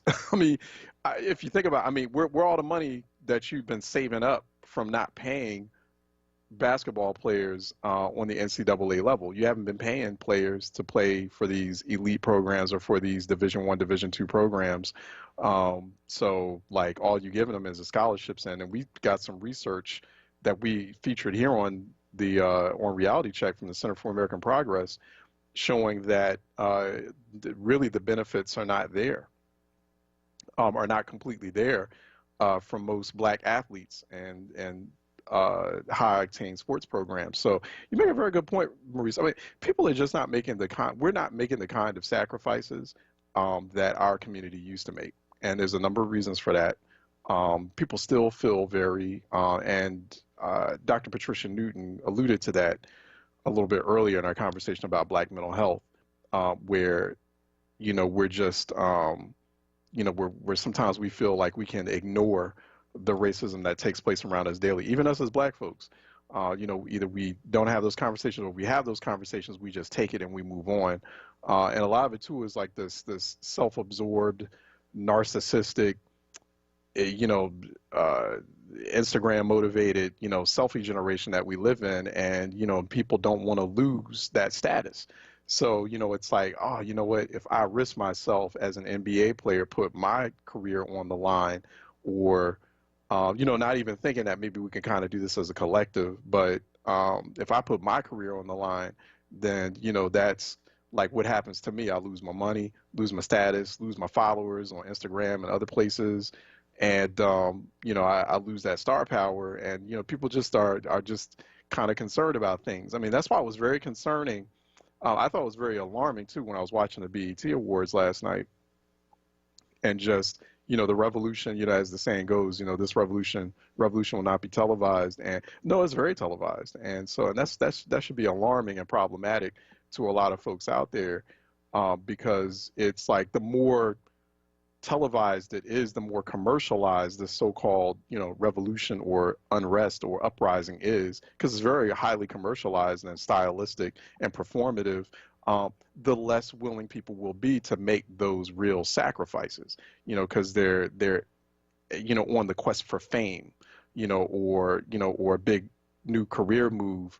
And so, we're having a big movement moment here, but, there's a lot of work to be done, and we really haven't taken those necessary steps yet, or had a big pivot moment yet, because of that. And because of the commercialization, now we're in a big commercialization period of Black Lives Matter. And, and companies are buying ads and trying to see like who can impress Black folks first. And so, but, the same problem still exists. It's still around. We're still not getting things done. And so, and that's problematic. That's very problematic. Let me go to Bobby out of Southwest. I'm not sure where we have the Congresswoman. If she's not on by now, I'm not sure if we're going to, but we'll see. Let me go to Bobby out of Southwest, who's calling in for a reality check. Bobby? Hello. How you doing? Hello, sir. How you Charles. Doing? Hey, how you doing? This is my question. If I understand right, it was for the state of the state of Pennsylvania. The business was opening back up in last week, right? Last week, Monday, or okay. Yeah, so my question. Okay, I called I guess there's a difference between state and federal. I know it is. But the federal government, I called the Internal Revenue Service here in Philadelphia, right? I got no response, none whatsoever, not even a recording. I looked up the Internal Revenue Service on the federal level, and I read the contents, right? And in the contents, the most important thing that stood out was, no, please do not call the Internal Revenue. Here's my question. So the state is open, but the federal services in the state of that serve the state of Pennsylvania is not operative. Am I right or am I wrong, or is there a way I can go about it and my research is not full? So you're asking if like federal offices, certain federal offices in Philadelphia are open or not? Right, they're not answering. And I'm calling like 9, 10 o'clock. I'm not calling at near closing hours and stuff. The phone is just constantly ringing, but there's not a recording system, nor is there anyone responding. And when you go to the federal level, on the website, it says for people not to call the Internal Revenue. There's a lot of detailed information, but the thing that stands out most is it's the statement for people not to call the Internal Revenue. So is not the federal government not opening up? That is no, the federal government. Federal government's been like in quasi operation.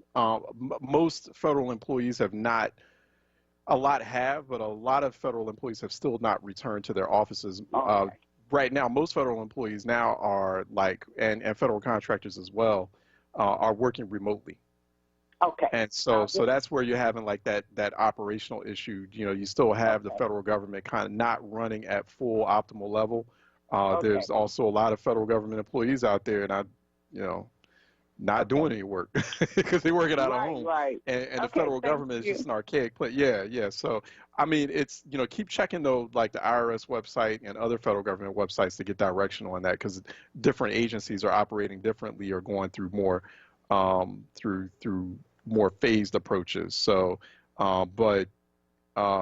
Philadelphia has proceeded to a green stage, but it's still going through like, keeping some restrictions in place until July 3rd, this Friday, right? And so that's where we are as far as Philadelphia is concerned. Philly suburbs, however, have gone into like the final green stage of reopening. That includes Bucks, Delaware, Chester, Montgomery, to my understanding what's going on right now. 215-634-8060. Okay, we're going to take a break. And then I think we're going to get Congresswoman Eleanor Holmes Norton coming up next here on Reality Check 96.1 FM 900 AM, WordRadio.com, Word TV, Word app. We'll be right back. Hi, this is Councilmember Derek Green. We've been through a lot together in these past 3 months. Too many Philadelphians have lost their lives to COVID-19, and too many more have lost their livelihoods. As our stores and shops start to reopen, we have to protect our loved ones, friends, and neighbors to prevent any more spikes in this disease. Philly, don't let your guard down.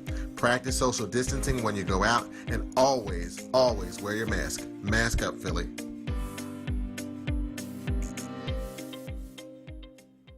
Oak Street Health knows their patients. Every day, health is the best way to improve their quality of life. That's why Oak Street's providers take the time to listen to each patient, understand their individual circumstances, and develop comprehensive care plans that address their needs. Oak Street Health offers a better way to care for seniors and help you understand insurance. Welcome visits are encouraged in Oak Street Transportation. Call Oak Street Health Parkside now, 215-392-0305. Support independent black media and join the Forward movement now at 215-425-7875 or visit wordradio.com. Reality Check with Charles Ellison right now on Word Radio and wordradio.com. All right, welcome back to Reality Check, 96.1 FM, 900 AM, the home of Black Talk Media, wordradio.com. For those listening beyond the greater Philly, Delaware Valley area, and Word TV, Word app as well. We have Congresswoman Eleanor Holmes Norton joining us.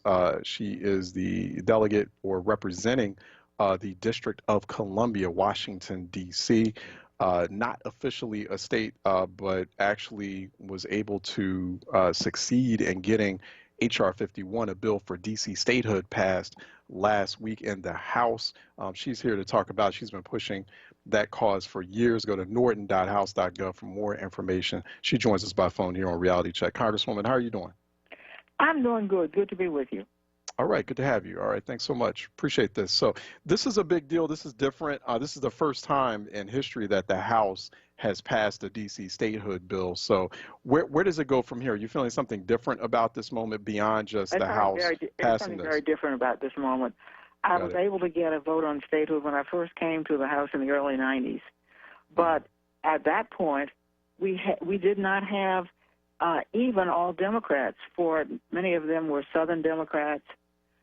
So we went for a long time without even being able to get a bill to the floor. Now, for the second time, we have not only gotten it to the floor, but got an overwhelming vote for statehood. Just this last Friday, I guess, at the 26th.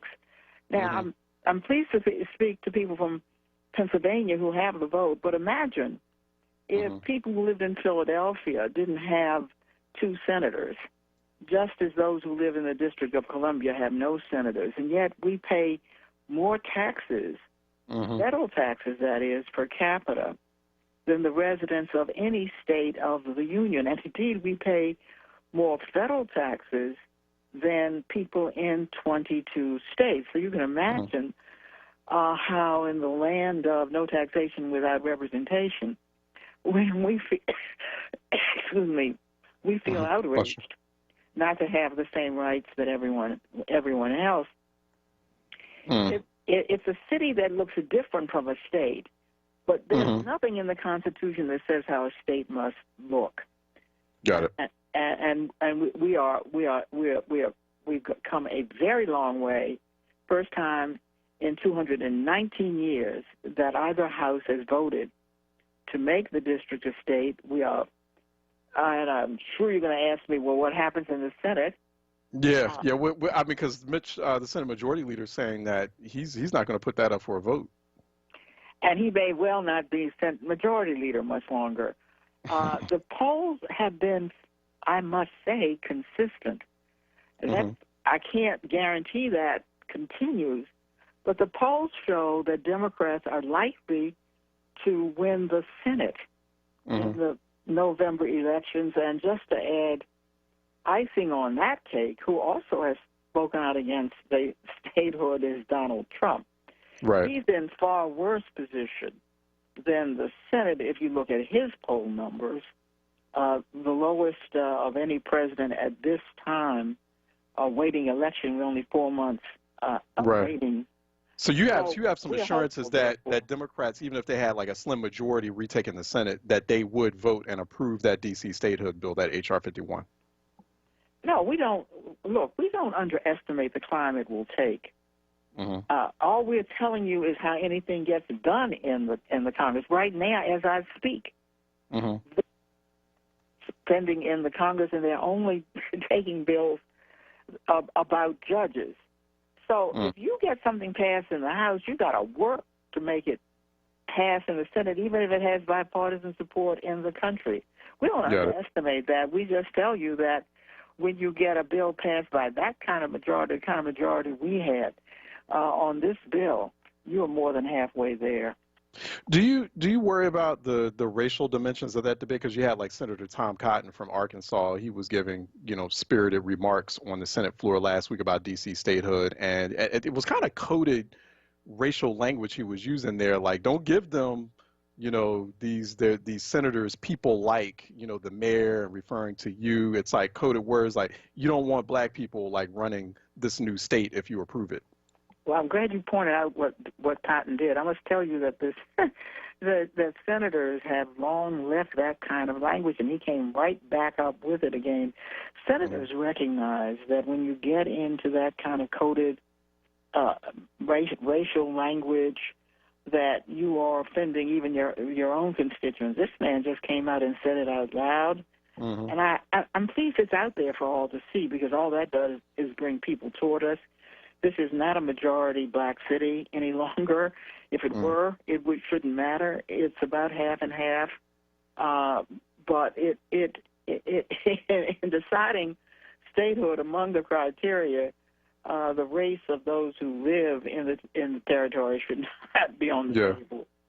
How do you comment on that too, Congresswoman? Because I've talked to some people in D.C., talked to people who are knowledgeable about the D.C. statehood debate. And, some folks feel kind of, black folks who native Washingtonians in D.C., it was for so long referred to as Chocolate City and this bustling black majority city for so long. And my mother was born there in D.C. General. My grandmother was raising kids there off of 8th Street before, long before it got highly gentrified. How do you reconcile that it's no longer a majority black city, but now suddenly people want to give it statehood after it's non-majority black? I'm very glad to answer that question, because it is true that the district was a majority black city for a few years, and I say a few years because of the 219 years. For almost that entire time, it was a majority white city. It had outspoken blacks, but whites were the large population, and you should recognize that it couldn't get statehood then either. So it tells you that this is a political, not a racial question. And you have to work for statehood no matter what your race or where you come from. We happen to be far more easily divided than most states, to which we say, so what? Where does it say that should matter for statehood? But does it worry folks? Does it worry you? I mean, there's a lot of issues around gentrification and economic displacement of black people out of Washington, D.C. into suburbs like Prince George's County. And so it's like D.C. becoming less and less African-American and less able, as blacks in D.C., less able to access those opportunities in a metropolis like D.C. So that doesn't worry. Suddenly you get statehood, black people can't enjoy it. Well, it is true that we have a huge amount of gentrification here. And it's, in part it's because of the size of the district. You can't build above a certain point. And that gentrification, which is occurring throughout the suburbs all over the United States, is particularly concentrated here. But as I work against that, particularly with Democrats now in the majority, and I think soon to be in the majority in the Senate, that has nothing to do with statehood. And the fact that we're not a state has nothing to do with the racial makeup. It has been an entirely political matter. It will remain that, and that's what we have to overcome. The whites in D.C. vote the same way as the blacks. That's a problem for Republicans.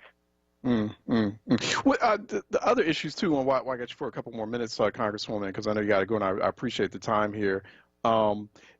If D.C. gets statehood, then what happens then? Like, how does it suddenly, because it kind of has operated like this city-state hybrid for a long time, right? And so does anything dramatically different happen should D.C. become a state?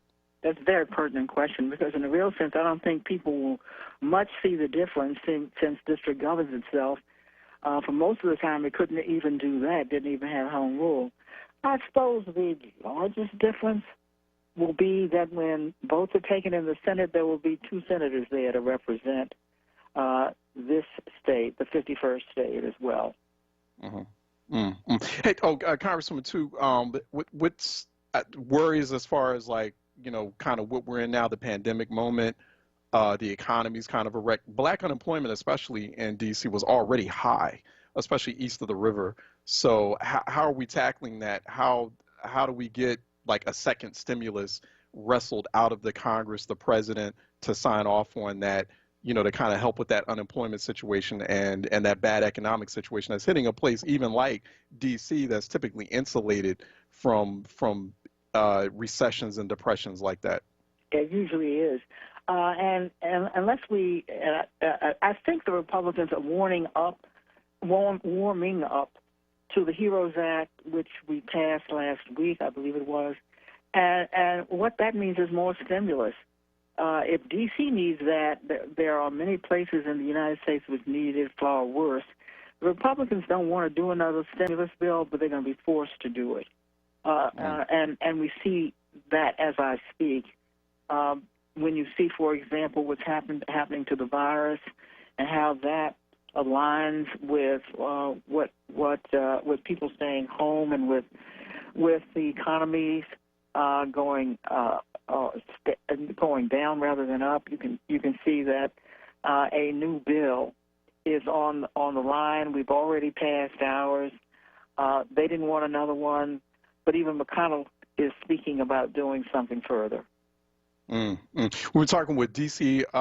Representative Congresswoman Delegate Eleanor Holmes Norton. Go to norton.house.gov for more information on her, see what she's up to, especially on this topic of D.C. statehood. We'll be watching this very closely. It's a very fascinating debate that's taking place there.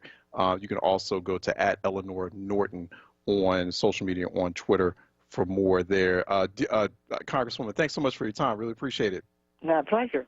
Thank All right, you. good luck to you. Okay. Let's open up the phone lines. 215-634-8065. Toll free, it is 866-361-0900 here on Reality Check. 215-634-8065. Toll free, it is 866-361-0900 here on Reality Check. We're just talking with D.C. Delegate, D.C. Congresswoman Eleanor Holmes Norton. So D.C. is one of those districts. And there are also other territories, places like the Virgin Islands, Puerto Rico, Mariana Islands, Guam. They do not have voting members. They have delegates, but they do not have voting members in the House. And, also places do not have senators either, don't have voting members in the House. Congresswoman Norton, she can vote in committee, if I'm not mistaken, can't vote on the floor, she can definitely present legislation or present bills like she did with H.R. 51, the D.C. statehood bill.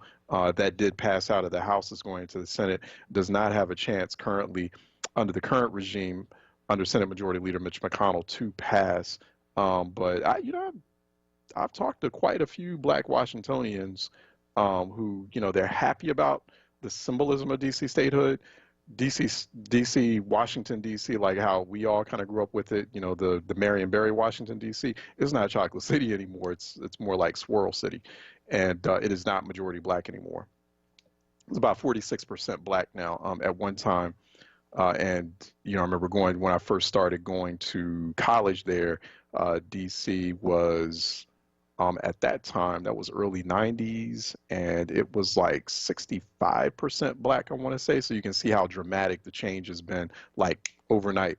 The gentrification and the displacement that's taken place in that city and that place has been very rapid. Hence, people in Philly being very sensitive, and I'm sure people in Philly have talked to people down in places like D.C. Or New York City, for example, about those issues with gentrification and mass economic displacement. So it's feeling like, oh, okay, finally we're going to get to statehood now. One time we were like nearly 3/4 of the city's population. Y'all didn't want to give a statehood then, but now. Now you want statehood. So the conversation's being had. I'm sure the Congresswoman was very aware of it. Anyway, 215-634-8065. Toll free, it is 866-361-0900 here on Reality Check. 215-634-8065. Toll free, it is 866-361-0900. We have phone lines open.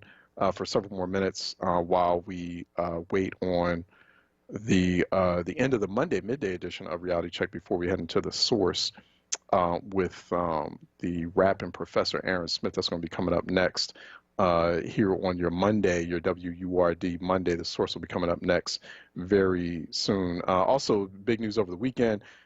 Speaking of legislatures and legislative activity, the Mississippi House, which Mississippi State Legislature is Republican dominated, has a Republican governor. They voting to remove the Confederate icon, the Confederate flag from their state flag.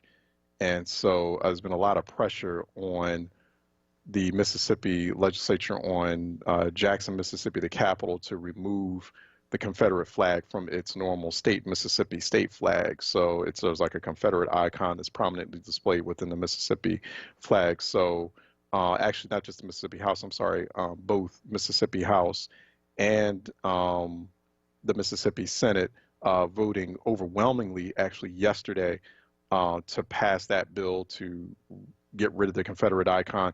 That's very significant. It's very significant.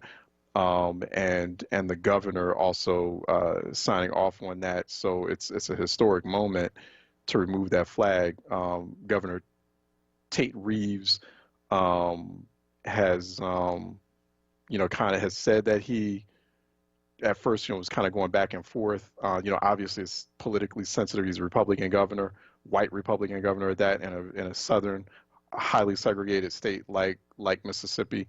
That's had a long legacy of that. So this is a big deal. Also, NASCAR banning Confederate flag displays at tracks and events. And so it's just a good move overall. This is just what needs to happen. It's not Southern heritage. It's a flag of treason, and it's a flag that represented the horrific institution of chattel slavery and the defense, the armed defense of that institution. Of that evil institution, full stop on that. So it's not something that should be flying. It's the same thing. Flying the Confederate flag in public displays or public spaces in the United States is the exact same thing as flying the Nazi flag, which is an illegal act in the Republic of Germany. So it's an illegal act. Like it's against the law, and it should be against the law in the United States as well. There's no Southern pride thing going on here. So. And it's funny, like kind of going back in my head, when we were all kids watching the Dukes of Hazzard, and it was just like, but we didn't know, we were kids. We're like, we should have known that was wrong. And even I think the actors in that series, most of the actors in that series agree. It was just a wrong move, wrong thing to do. But we've been bamboozled and hoodwinked into think all these years, even black folks that, that's just their Southern pride thing. We don't like it, but it's their Southern pride thing. Nah, it's straight up treason. And so it shouldn't be. So kudos to the Mississippi State Legislature for taking that first step, that big step, and for the governor getting ready to take that step. So it's good to see that. Now, what are you going to do about that 33% black poverty rate in Mississippi? Yeah, it has one of the highest poverty. I think it has the highest black poverty rate in the United States is in Mississippi. So again, you're going to remove the flag. You remove those like legacy symbols. But that's the other thing. Like, you got high black poverty, high black unemployment. What are you going to do about the structural issues? You need to stay on these elected officials, and not just the white ones, but the black ones too. So, because the black ones, like in Philadelphia and city council, they'll tell you to your face, Black Lives Matter, but Black Lives Matter don't matter when they're getting ready to reopen, or they're still leaving open to reopen a poisonous biogas renewable natural gas plant in majority black neighborhoods or majority low-income areas, so it's like they're being selective on the Black Lives Matter. So it's like until, this is my last statement here. Environmental racism is I will make the argument that environmental racism is the leading challenge, is the main justice issue or the main problem for black folks in the 21st century. It is full stop on that. It is the core issue. So do not let, especially black elected officials, get away with having their head stuck in the sand or treating it like it's not a priority, like it's not a top issue. It intersects with all the other issues that are high profile and get video. See, we don't have a video of get poisonous gases and toxic chemicals slow killing black people. So since we don't have like viral video of that, of like toxic chemicals on the neck of black people for years, infecting and, you know, also creating all sorts of chronic diseases amongst your family and kids and your neighborhood and neighbors. We don't have video of that, viral video of that, right? People don't think it's a problem. And so, you know, they think they can just get away, particularly black elected officials think they can get, the black political class thinks they can get away with not prioritizing it as a high issue. And they think it'll just be enough for you to be happy that they've come around to being tough on police departments or saying Black Lives Matter, taking certain statues down. Do not let them get away with no accountability on or no action on this issue of environmental racism, environmental injustice. It is Black America's top issue. Okay, so call Councilmember Kenyatta Johnson's office today and ask him the more important question here is, will natural gas return to the PES refinery site? Not the refinery. Forget about the refinery. Yeah, the refinery can be done, but they can still get natural gas back there. He has not answered that question yet. And until we get an answer, we're going to bring it up every day. And we're going to put him on blast and his staff on blast until I just get a simple yes or no to that question. I have not gotten it yet. All right, that ends this Monday midday edition of Reality Check. We'll be back tomorrow asking that question, or maybe until he comes on. Just give us a call for 5 minutes. Takes a little time out of his day to do it. But we are headed into the source. The rapping Professor Aaron Smith is coming up next. I want to thank Troy Wilmore, too, for all his work and patience at the Board of Steel. I want to thank everyone for calling in and our experts as well. Please, Philly, stay sharp, stay smart. But more importantly, stay safe out there. I'll talk to you tomorrow, Tuesday, midday. Take care. Have a good afternoon and evening. Start your day with Daybreak. Hosted by Halana. Weekdays, 6 a.m.